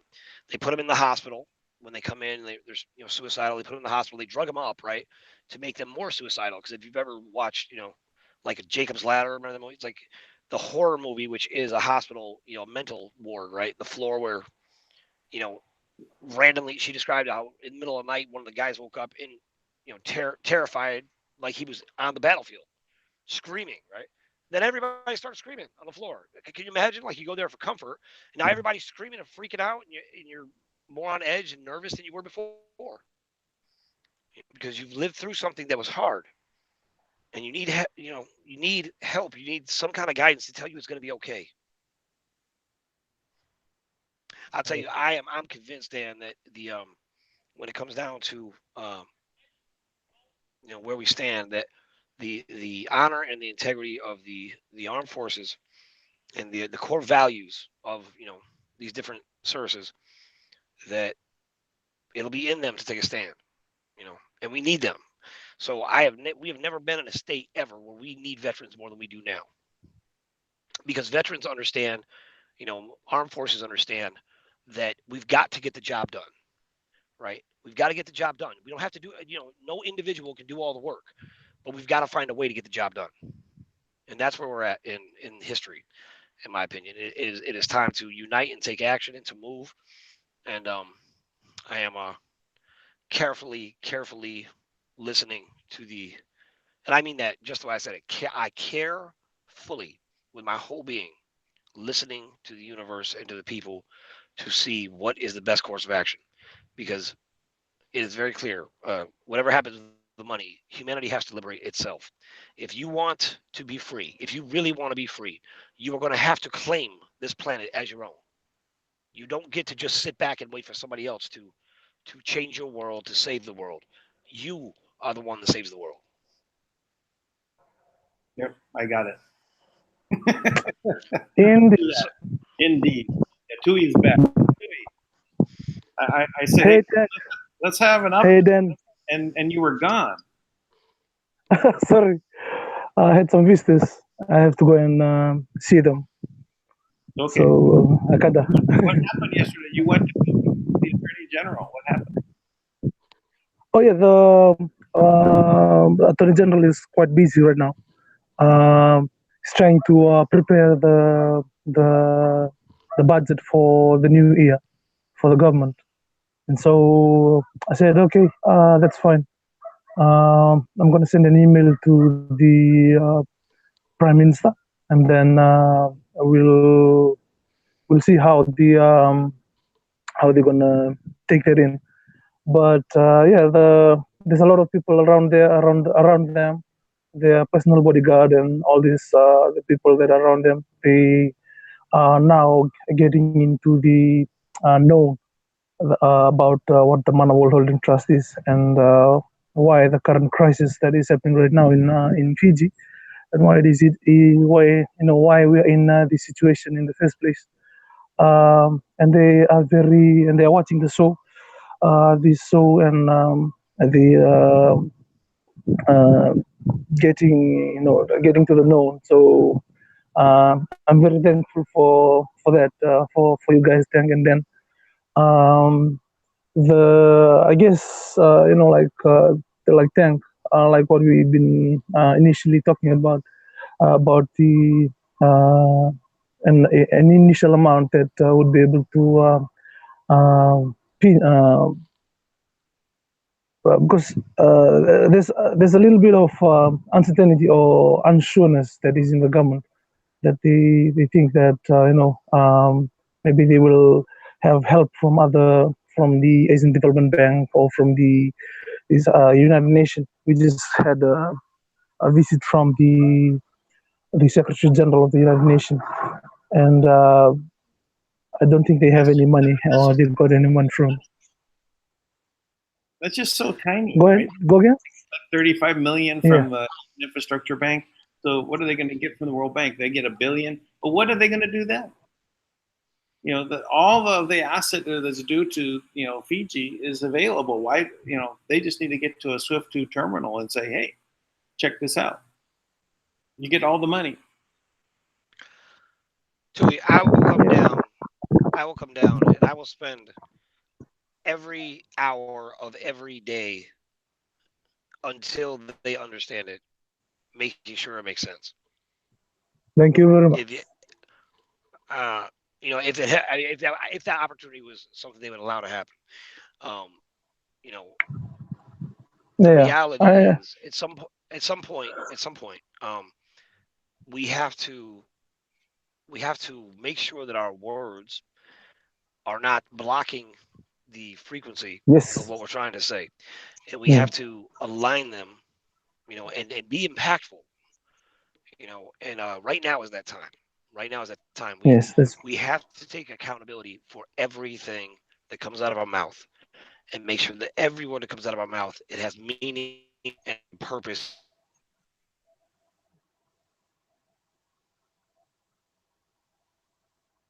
with, and I know it's already done, so, but yeah, certainly right now, yeah. So basically, that's what we are up to here right now. Um, I got a call from Lane Keller last night, and I'm very thankful for that. And they've organized a show that I'll be doing the interview with you on oh, good. Friday, 8 p.m. Oh, Eastern good. Standard Time. Yeah, and so very thankful for that, and I'm looking forward to that interview.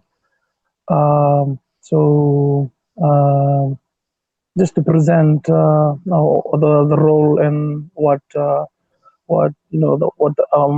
the people here in Fiji and the people of the Pacific and what their role is and what they stand for when it comes down to what sovereignty is and how sovereignty can be returned to the awareness and then to the physical level and to the spiritual level of all these all the different level that is coming together right now.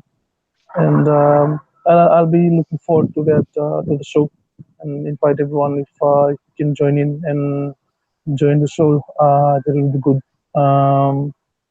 Yeah, the project like I Speak. guess you've received our budget from like the email that I sent you, and Oh, yep. but yeah, right now we just on preparation. So I've lost my voice because I've been talking so much to a very large amount of people, and as soon as we receive money, we'll try and get some uh, you know some speaker systems and all that, so I don't have to like um, talk to more than thousands of people in with just using my voice. And so I'm taking a break these few days from the meetings because of the show that I'll be speaking to you with the Speak Project or the Go Camelot radio show that we're going to be doing. So I'm trying to regain and get that back. Yeah. And Yeah. yeah, Hey, the Tui, I think it'll be a really good opportunity because, we've learned so much from you over the past several, few months here, or 2 months. I don't even know how long it's been now. But 78th show today. 78 days, past hmm, 78 days, Tui, we've learned a lot from you. And what I'm excited to do, really, in agreement and to assist in any way I can with your mission, is to put together a very comprehensive, clear, concise 2 hours. Because if you were to go through 78 days of 3 hours of all this stuff, I mean, there's so much you could learn, that has been shared.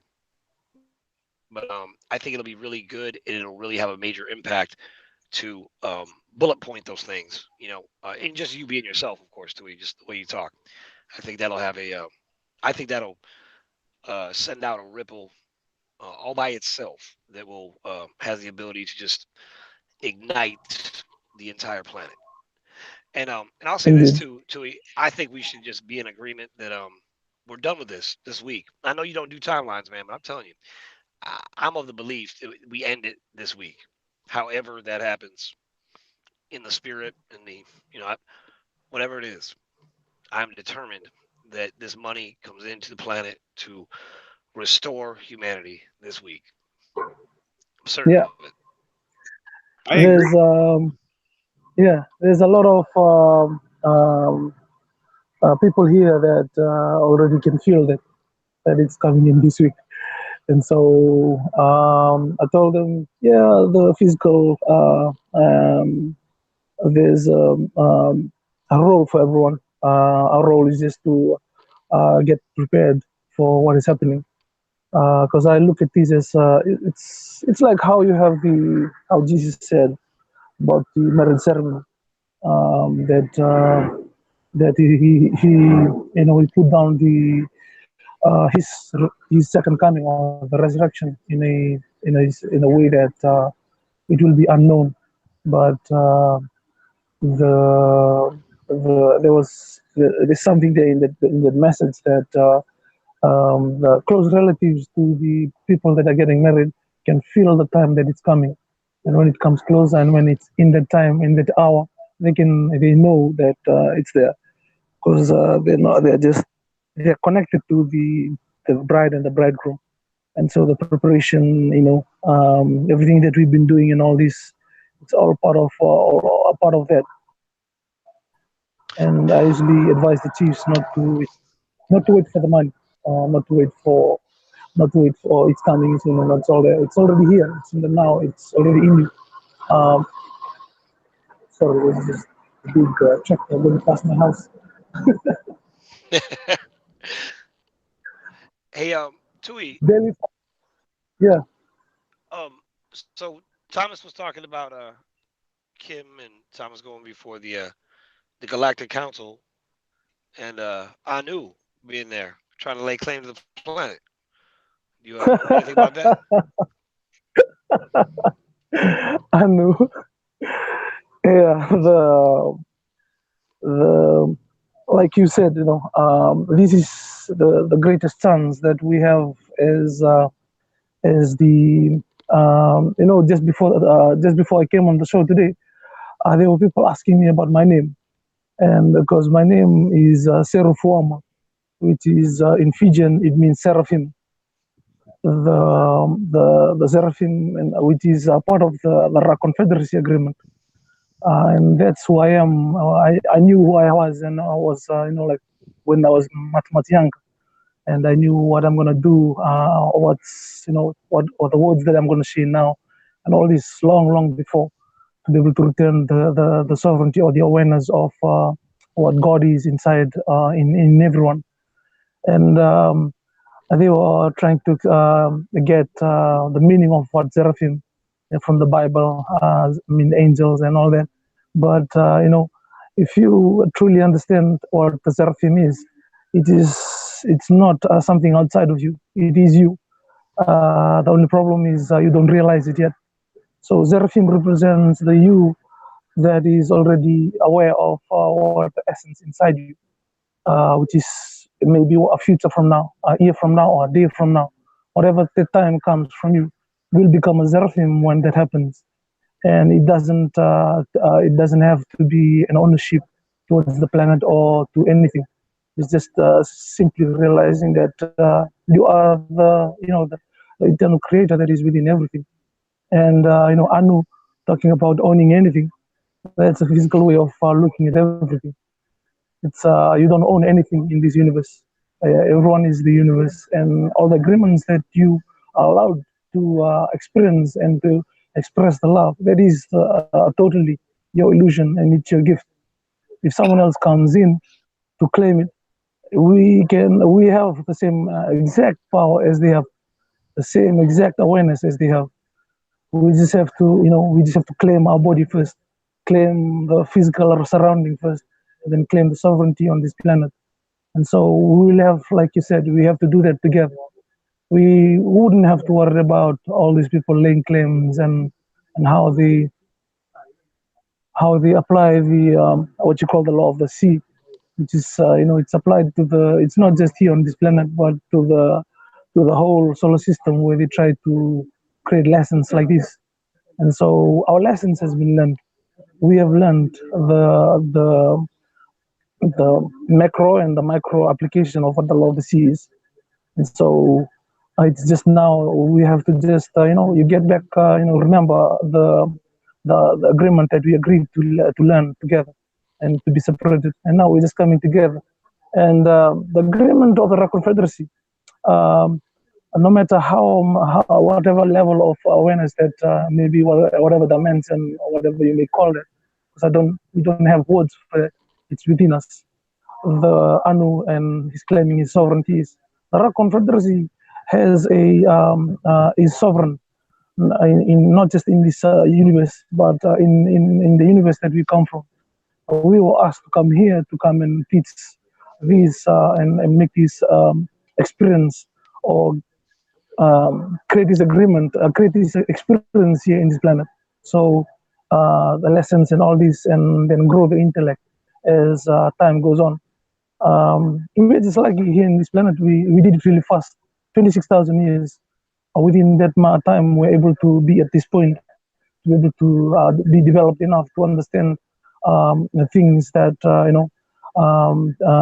things that take billions of years to teach or to be able to experience.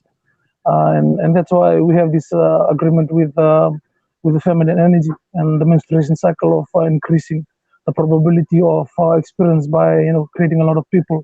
And now we have almost 9 billion people in one planet, and these speed up the process of learning by all the different experience the soul of the planet experience together, and it grows really fast within 26,000 years. Everywhere else in the universe, it takes billions and millions of years for these to grow, because it takes a long time for choices to happen and lessons to be learned.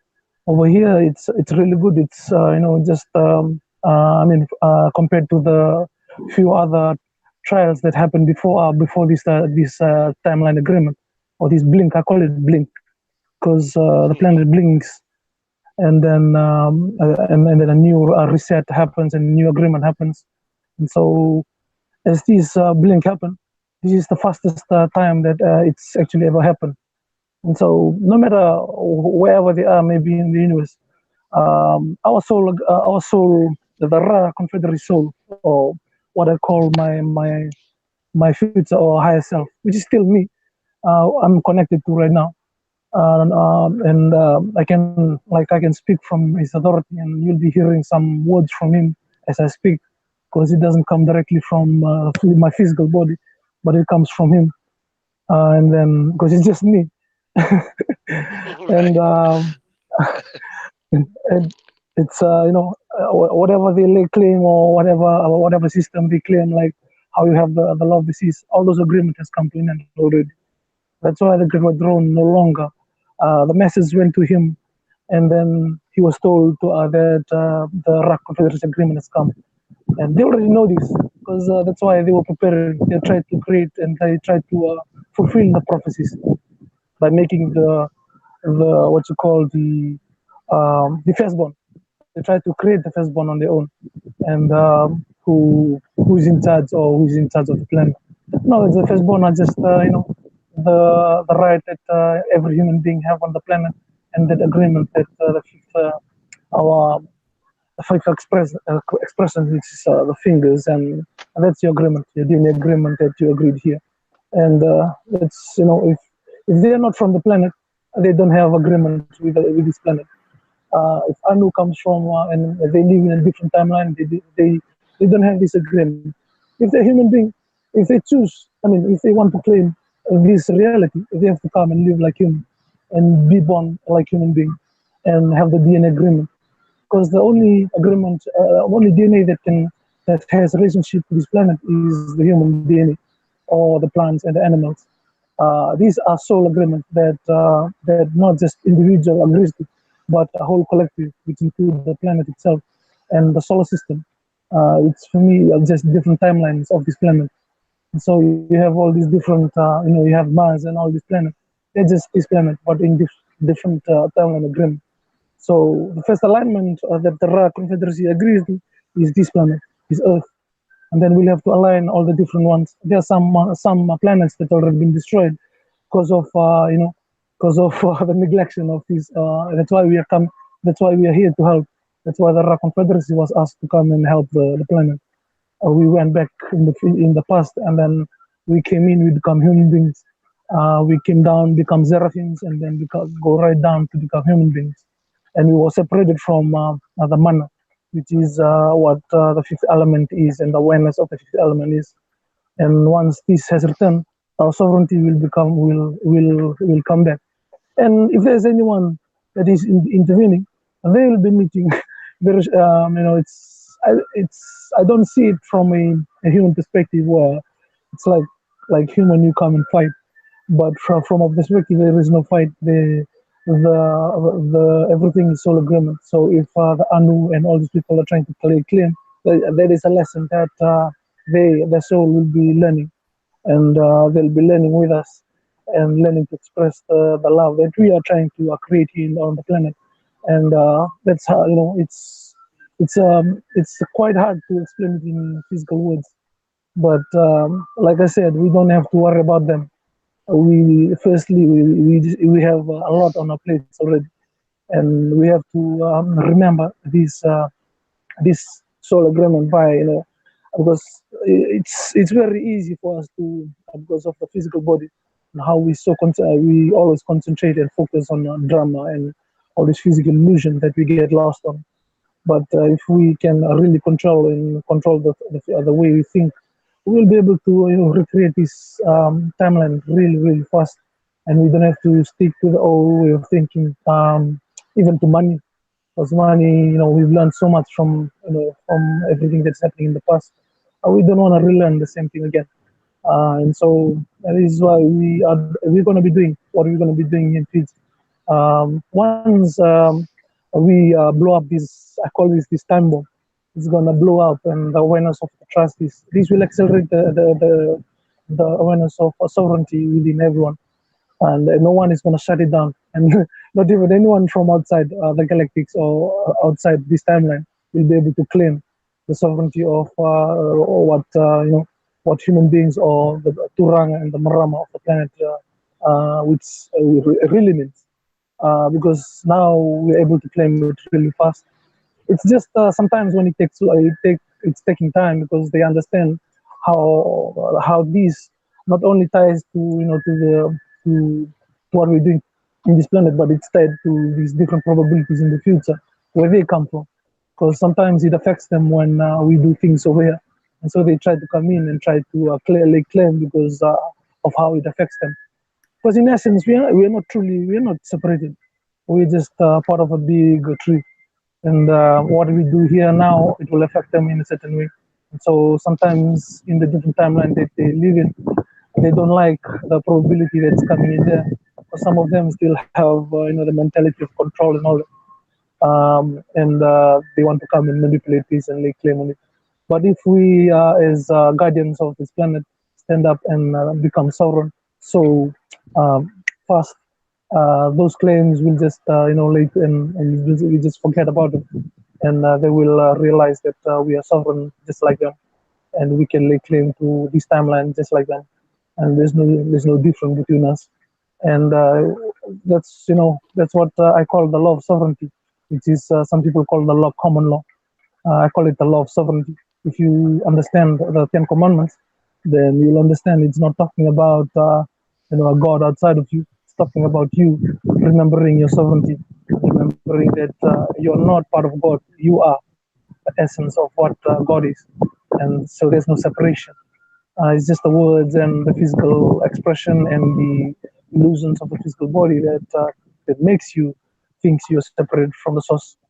So that's the reason why, even though it will take time, but that's the reason why we are doing what we're going to be doing here in Fiji and to the Pacific. 10 million people, and then to the rest of the world, and we'll be coming to the US, we'll be coming to the United Nations, we'll be declaring the sovereignty of the people, and not an illusion of cooperation or an illusion of agreements that has been existing from all these years. We'll be doing it like physically, because that's the only way that the physical illusion can really be truly understood and be taken away, because they're no longer relying on books or relying on just videos or whatever ways they try to translate their laws into books and into this so that they can keep it. But all this illusion will be fading away, because we'll be there talking from a fifth element expression to another fifth element expression, and reigniting the awareness of or what the fifth element and what sovereignty means to the people. So yeah, that's why we can't wait to start. We'll do the show, the speaker project, so that the speaker project with Tank, and we'll be waiting for that agreement from Kim. If we'll be waiting for her entirely, because it's totally her decision, and when she feels it's right, that will be all right to the rest of the planet, and we'll be waiting for that. And yes, this is our big chance to stand up for who we truly are, stand up for our sovereignty, and she's been fighting for us, for a very long time, and she needs a break, and she needs our help. She needs us to to actually learn to do it ourselves, and because that's the only way you can truly regain it. And apart from that, I'm very thankful for the opportunity to speak today. And thank you, Dan. Thank you, Tank. Thank you for that question about Anu. It's quite okay. We'll see, because it's the answer is in the physical expression, or the physical experience that we have in these few weeks ahead of us, few days ahead of us, few months ahead of us, and that's will be the answer to who's sovereign or who has the authority to be able to to have ownership, or to have whatever timeline or whatever DNA agreements there may be. But I just want to put it out there: if you are breathing the air, if you are drinking the water, if you have blood, if you are alive, if you have your alignment, you have 5 fingers, and you have all these 12 senses, and your agreement is to be sovereign, and it's just the time has come now, and it's totally depend on you, on how you'll be able to remember it, and it's your gift, and it's in a soul agreement that you have to come into alignment with. The time of neglection and the time of slavery has already passed. This is what the Ra Confederacy truly means, and the expression is within you. It's not a knowledge base, or it's not a physical illusion based of awareness. The agreement of the Ra Confederacy, it is part of your DNA, and to just remember who you truly are, and that what it truly means. That is what in my language is called Manna. The Manna has to be returned, so that because basically human beings right now, we're the only one that forgets. We're the only one that in that the physical illusions. If we remember who we are, and take our illusion as gifts, we will be able to live sovereignly with the rest of the planet, and we'll be able to take this planet to anywhere, to any time we want to take it to, or to any agreement we try to take it to, without any fear, but just through love. And that's once we become one with this planet, we are the mental and we are the awareness of the planet, and that's that's what the planet is waiting for. We just have to be aware of it, and we can take it to any time we want. We can create any future we want it to become. And so there you have what you call a big planet. These people always try and talk about and create fear about it, about Nibiru. We don't have to worry about Nibiru. Nibiru is and the people, and the sovereign beings there, and the part of the Rock Confederacy there are already one with the planet, so they can move it anywhere or any different time they want. They know how to move it like a being, and so we'll have to do that to this planet, and we have to do that to this planet, and we have to understand truly what the planet is, and we have to get connected to the inner earth people, to the people in Agatha, and we'll be able to do the same thing, and we'll be able to see the relationship between the physical and the spiritual part of what the planet is through time and space. We'll be able to understand that easily. So but all this is within you. All the understanding is inside of your body. You represent the bigger picture, the smaller picture of what the planet is, and the different choices that the planet takes. And so to say there's no other sovereignty, like like Dan, you must have been meditating on that because of what has just happened. But that's the answer to the question that you might want me to discuss. There's no other sovereignty on this planet but the human being. It's always been like that for the past how many trials that were created. This is just the 5th one that we've done now. 26,000 years, the last 26,000 years, and so I'm very thankful to be in it, and to be here with you guys, and to be talking about it, and openly like this. In the past, there's not a lot of people can who can understand what I usually try and tell them. But now I can speak openly, and there are awareness that people already remember it within them. And sometimes when I say it, they'll be able to re-remember it. And I'm very thankful for that opportunity.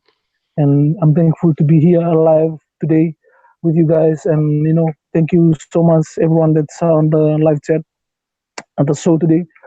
Thank you for who you are and being here with us and within this great change and being part of it, being part of the project, being part of the wins. I honor you and I thank you. Looking forward to regaining all our sovereignty together. And yeah, may peace and love and blessing be with you from Fiji. Take it easy from Fiji. That's my Yeah, take it easy. Tui, could you give my number to the Agarthians, please? Just tell them to give me a call, and whenever it's convenient for them, it'd be great. Yeah, the Agarthans are very.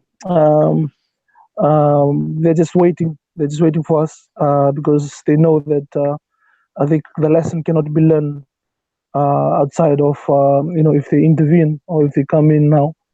Um, the lesson cannot be learned, and because they intervene. It's the last time this happened, and the last blink, and so they already know what's going to happen, and so they don't want it to happen again. And it takes another 26,000 years for us to be at this stage again. And they're all waiting for us to do this, to stand up on our own, on our 2 feet. It just totally depends on us and how we're gonna grow. There's no negative or positive part of what we're doing. The lesson is all there is. The awareness will just no matter, even if it takes 1,000 years, they'll be waiting for it. And even if it takes just one day, they'll be waiting for it. So it totally depends on how we can remember to trust ourselves again, to remember the trust, because the last system has taken the trust away from us, and it is we didn't know that it stopped us from moving forward because we stopped trusting each other, and we have to create that again and to remember that again, that without that faith, without that love within us, nothing can be done on the planet. The planet, the love, and the faith that is within us is the source of how everything is flowing. Whether it's the slave system or whatever system is, it needs that faith and love that's that is formed from the fifth element. And so that is the life force that drives us and that wakes us up in the morning and make us do things, make us live life, make us happy, make us sad, make us unhappy, make us so joyful. This is the pure lesson that the DNA has all this, the agreement of the DNA which has to be experienced. And so the Agathans, they have their fleet there because they're waiting. Their part, and also the Galactics are waiting. They won't speed this up. They won't push it a way that it overwhelms the awareness of the people. They understand that there's so many of us still holding on to the physical illusion that we have created and we have valued. And so as soon that's why I need this project to run and to start up, because from here I can burst up. It's so easy from Fiji and from the islands and from Australia and from New Zealand and from just to let all the leaders on the planet knows about the trust and knows about this new agreement, even though they'll get a shock of their life of of what the true essence of what the planet is.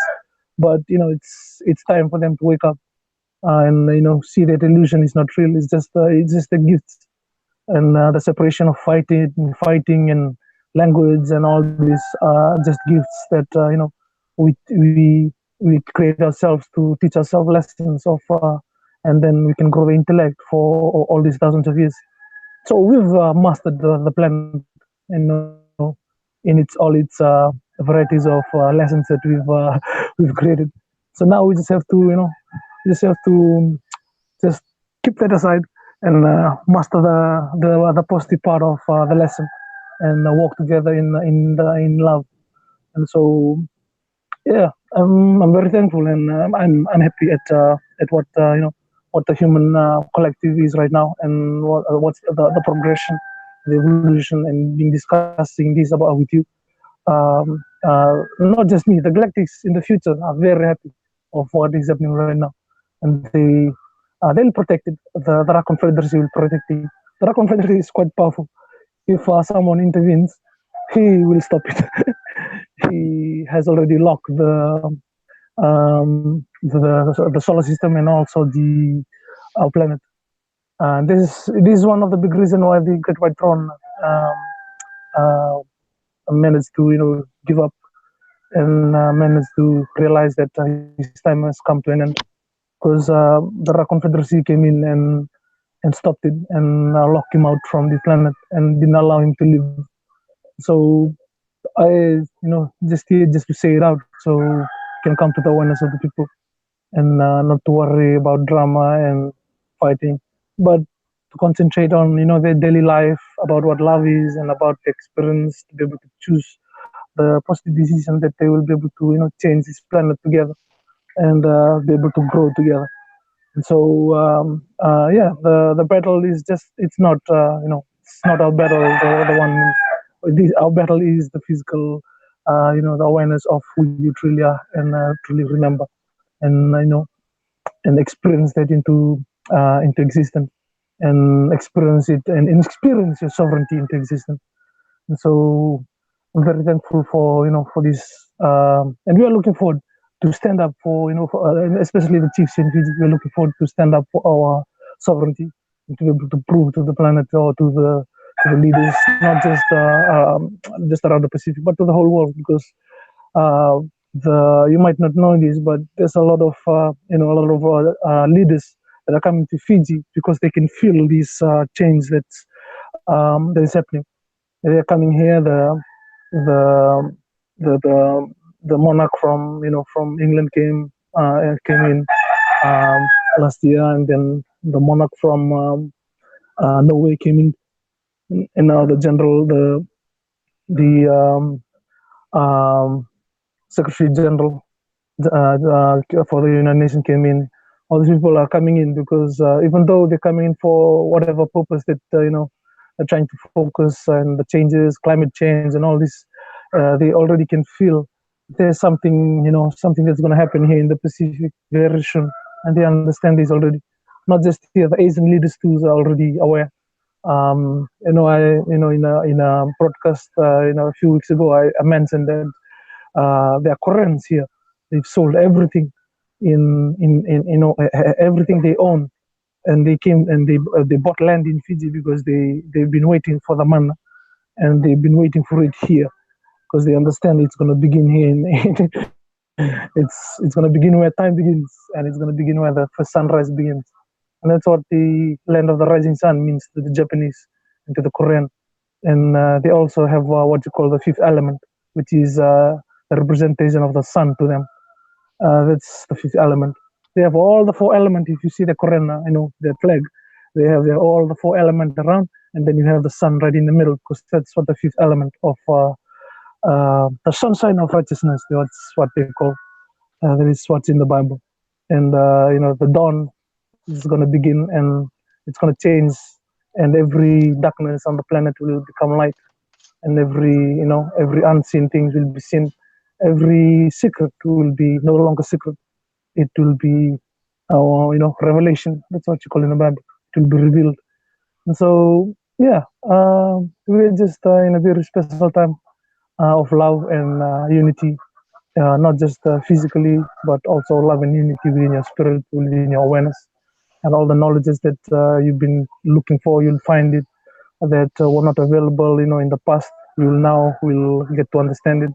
And all this is just part of this big sun that is rising, that is multi-level, that is multi-dimensional, that is it's just so broad. I can't put it into words. Physical world is so limited in its dimensions, and that's why it's so easy to share it when we meet each other physically, because of all the tall dimensionality of our body. And and sharing that love will be, it will be an honor. So as soon as our project starts, that's what we're going to be inviting everyone, to Fiji, and we're going to do that. We're going to start that up. We're going to meet everyone here in Fiji, and we're going to meet everyone. We're going to come to Hawaii. We're going to come to the US. That's all we're going to be doing. Talking about the change, talking about the projects, talking about, and wherever we're going to be, if we can do that everywhere in the world, we'll be able to change the leaders. We'll be able to change all of them, because they won't be able to shut us down. Because it's not just that, they've be also been waiting for it. And I'm very thankful to be here today, to be talking to you guys about some deeper things that I usually don't normally talk about, because of the it was just darkness then. Yes, timing. Now it's just the right time that it comes in. And yeah, as we move forward, there's so much joy, because of all these knowledge, or all the awareness that we have been we weren't able to have access to. We'll be able to have access. And so Agatha, they will have they have the fifth element library. So that means you'll be able to track everything from your DNA to all the, just like what what the fifth element in, or what the trust, or the NI in the trust is. And it happens, and that's how they are in Agatha. They already have the technology of the fifth element, and so they're using it to travel. They're using it to revitalize the planet. They're using it to revitalize their connection to one another, to the water, to the air, and so they become more one.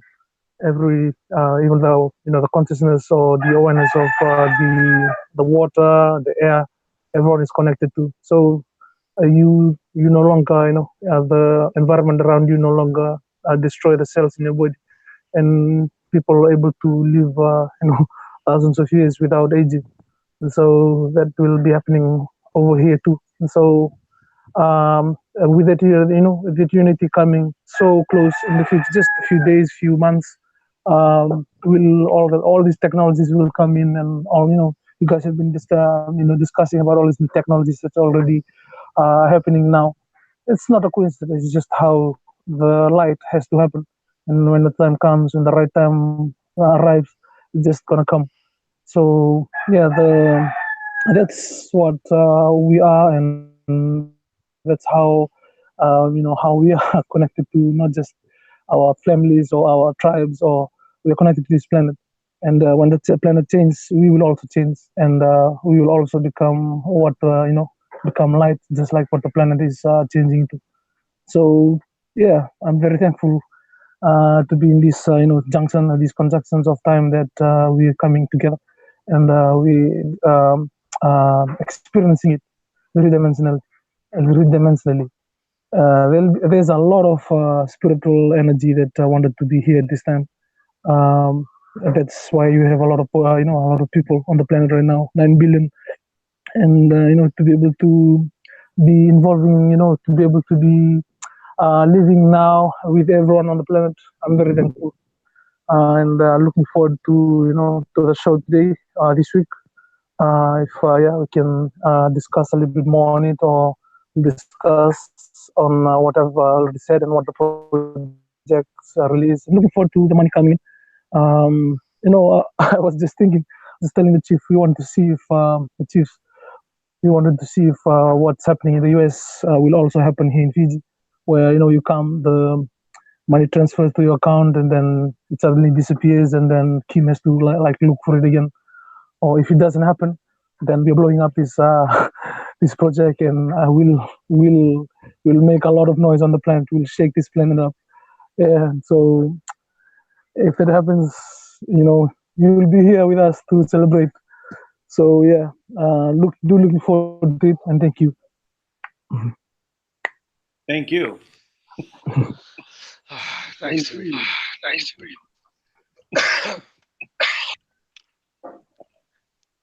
I always feel better after hearing Sweet talk, because I'll be all fiery and, up in it. Hey, and I still feel that way after I talk. Matter of fact, I actually feel a little bit But more more so. calm. But well, not even more calm. I feel I give it appropriate energy. Is all. But I love hearing him talk. I appreciate it, and I do think the focus should be on where we're going.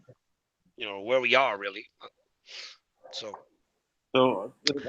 I'm picturing. Let's see. We have Anu standing there, 14 foot tall, and then Tui, the right standing there, and Kim, and the battle begins.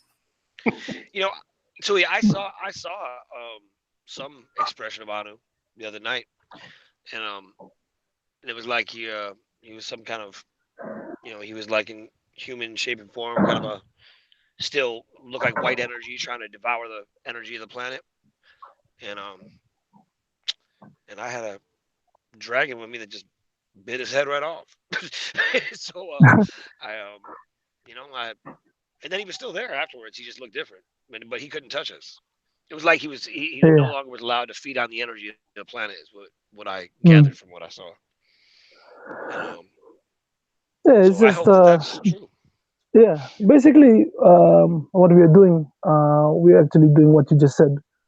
We are not allowing them to feed on the energy. We've been allowing them. That's why they've been strong. Now we just don't allow them anymore. By talking like this, by speaking, by encouraging everyone. I've, I won't be talking about it now, but in the future, I'll be speaking about, what the Zeraphim really are, and where I come from, and why my agreement is in here on this planet now. And if you hear me talk, you'll never see, a means or a millimeter of fear. It's because where I come from is much, much. I don't know how to explain it. The It is just the first expression when I met when my not his physical body, mine, but my connection to the Rock Confederacy when I met the Great White Throne, and I locked up his. I would say I because it feels like it's me, and I already know it's me, but it's just in the future. That's the problem. We just have to regain, just have to be agree, just to fulfill this agreement of this experience and being human, and really remember ourselves, and we are very powerful in the future. So it's not the now future is just the same now. And so if people are claiming, like, coming now to claim something like who we are about this planet now, they can't, even if they come from a different DNA agreement, they won't be able to do that. The gateways on the planet has agreed only to this to the DNA of the people on the planet, or the human beings. And so that's why we are here in Fiji. There's a very powerful gateway. I call it the 12th gateway that is in here where this island is. And I won't be able to talk about it now. I'll be talking about it once the project starts, because this 12th gateway has its higher dimension, or from a different universe connection. And so the what just you can just if I can talk about it in a physical sense, it has its own a monarch in the different universe, which is called the Ra Confederacy. So the monarch is very powerful, and it's connected to the Zeraphim and to the Oraphim and all these different expression of whatever timeline that I can't explain physically, but I can feel it, and I know it within me. And so I come from that monarch. That's where I come from.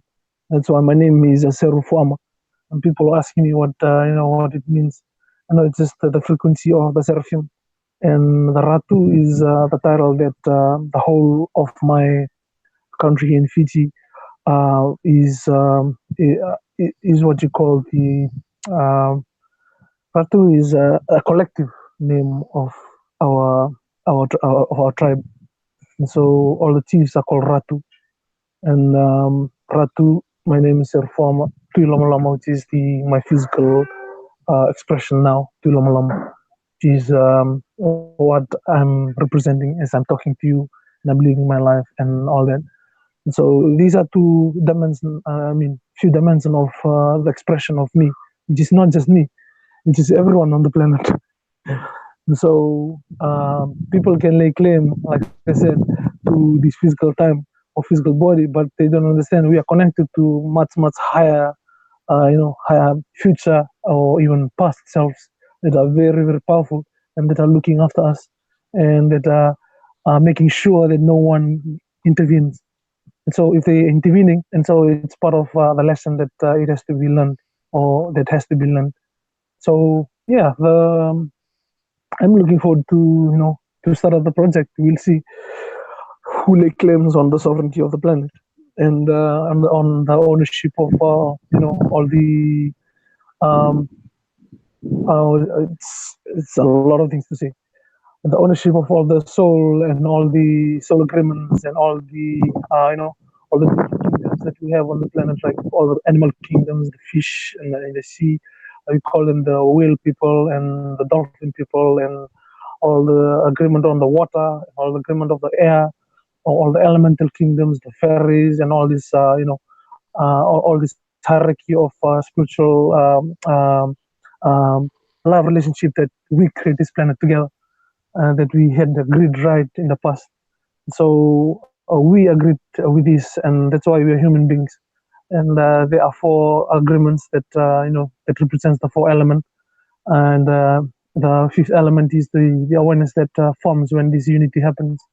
So the human agreement, the cow, which is the bull or the land, the human is the water, the air is the eagle people, or the I call them the seraphim, the and the lion or the feline people.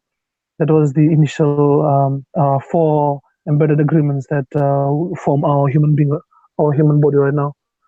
And so in that is the agreement that we are, which is part of our DNA. And all these other, all of them, they'll be looking after us. So we don't have to like worry about people trying to come in and claim, because we have all these other us that is very, very, that is just us. Yeah. And so yeah, it's sometimes because talking about multidimensional stuff can actually confuse people, because dimension still means time, so it means they'll be in the future and also in our past. And the physical body is just limited to understand it, and that we used to be that, and now we're just going back to what we used to be. And this is just a process. So multi-dimensionally, we fall in dimension right to the lowest part, and now we are climbing up again to become the highest part. And the highest part and lowest part are no different. They're just one being. And so it's just a level of awareness and the creation of all these different level of awareness, whatever dimension that may be, and whatever frequency or the physical and all these other different frequencies that it may be. And I'm just I'm full of joy, love. I'm not worried about anything, because the fifth element will just walk on its own to be part of the whole agreement. Even if there are dramas and come in, it's all part of this big change.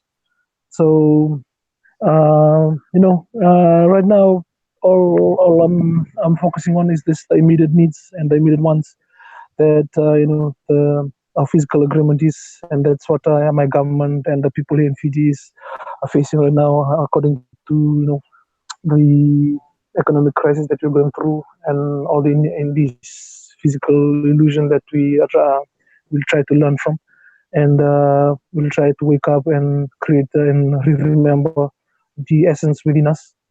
And I'm looking forward to actively be part of it, and actively opening up people's eyes, opening up their hearts, opening up their minds and their spiritual eye, and talk just like this physically.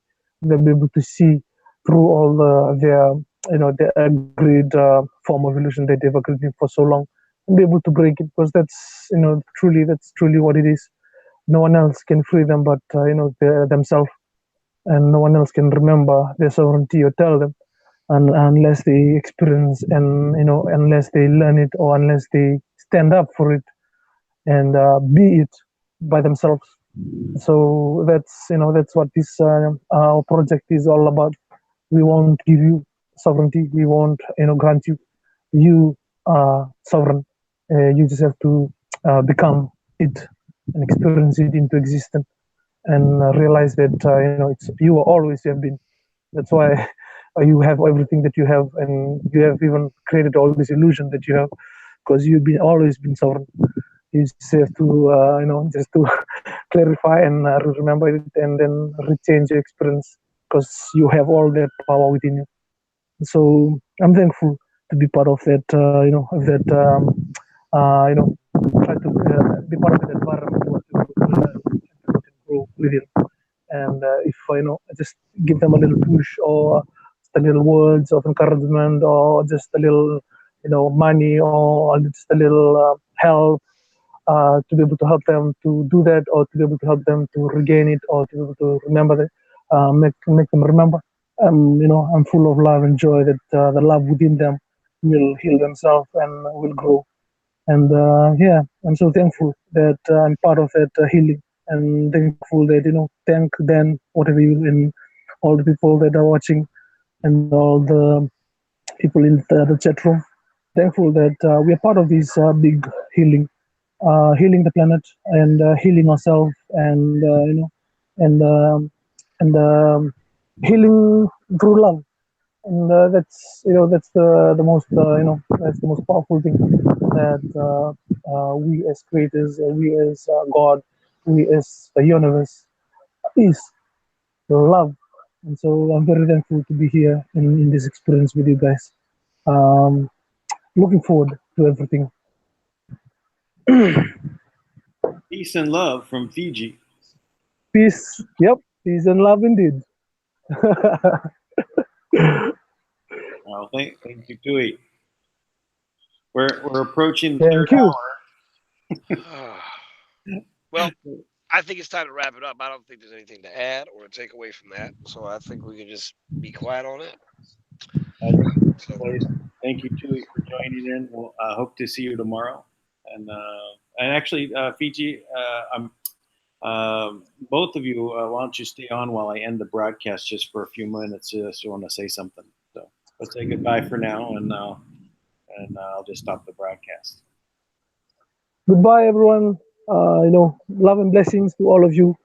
I'm looking forward to seeing you in person, and be part of your experience as well. And thank you so much for being here today. Thank you. Please like and share the video today. And love and blessings from Fiji. Peace out. Peace from Peace out from New York. Peace out. All right. I stopped the broadcast.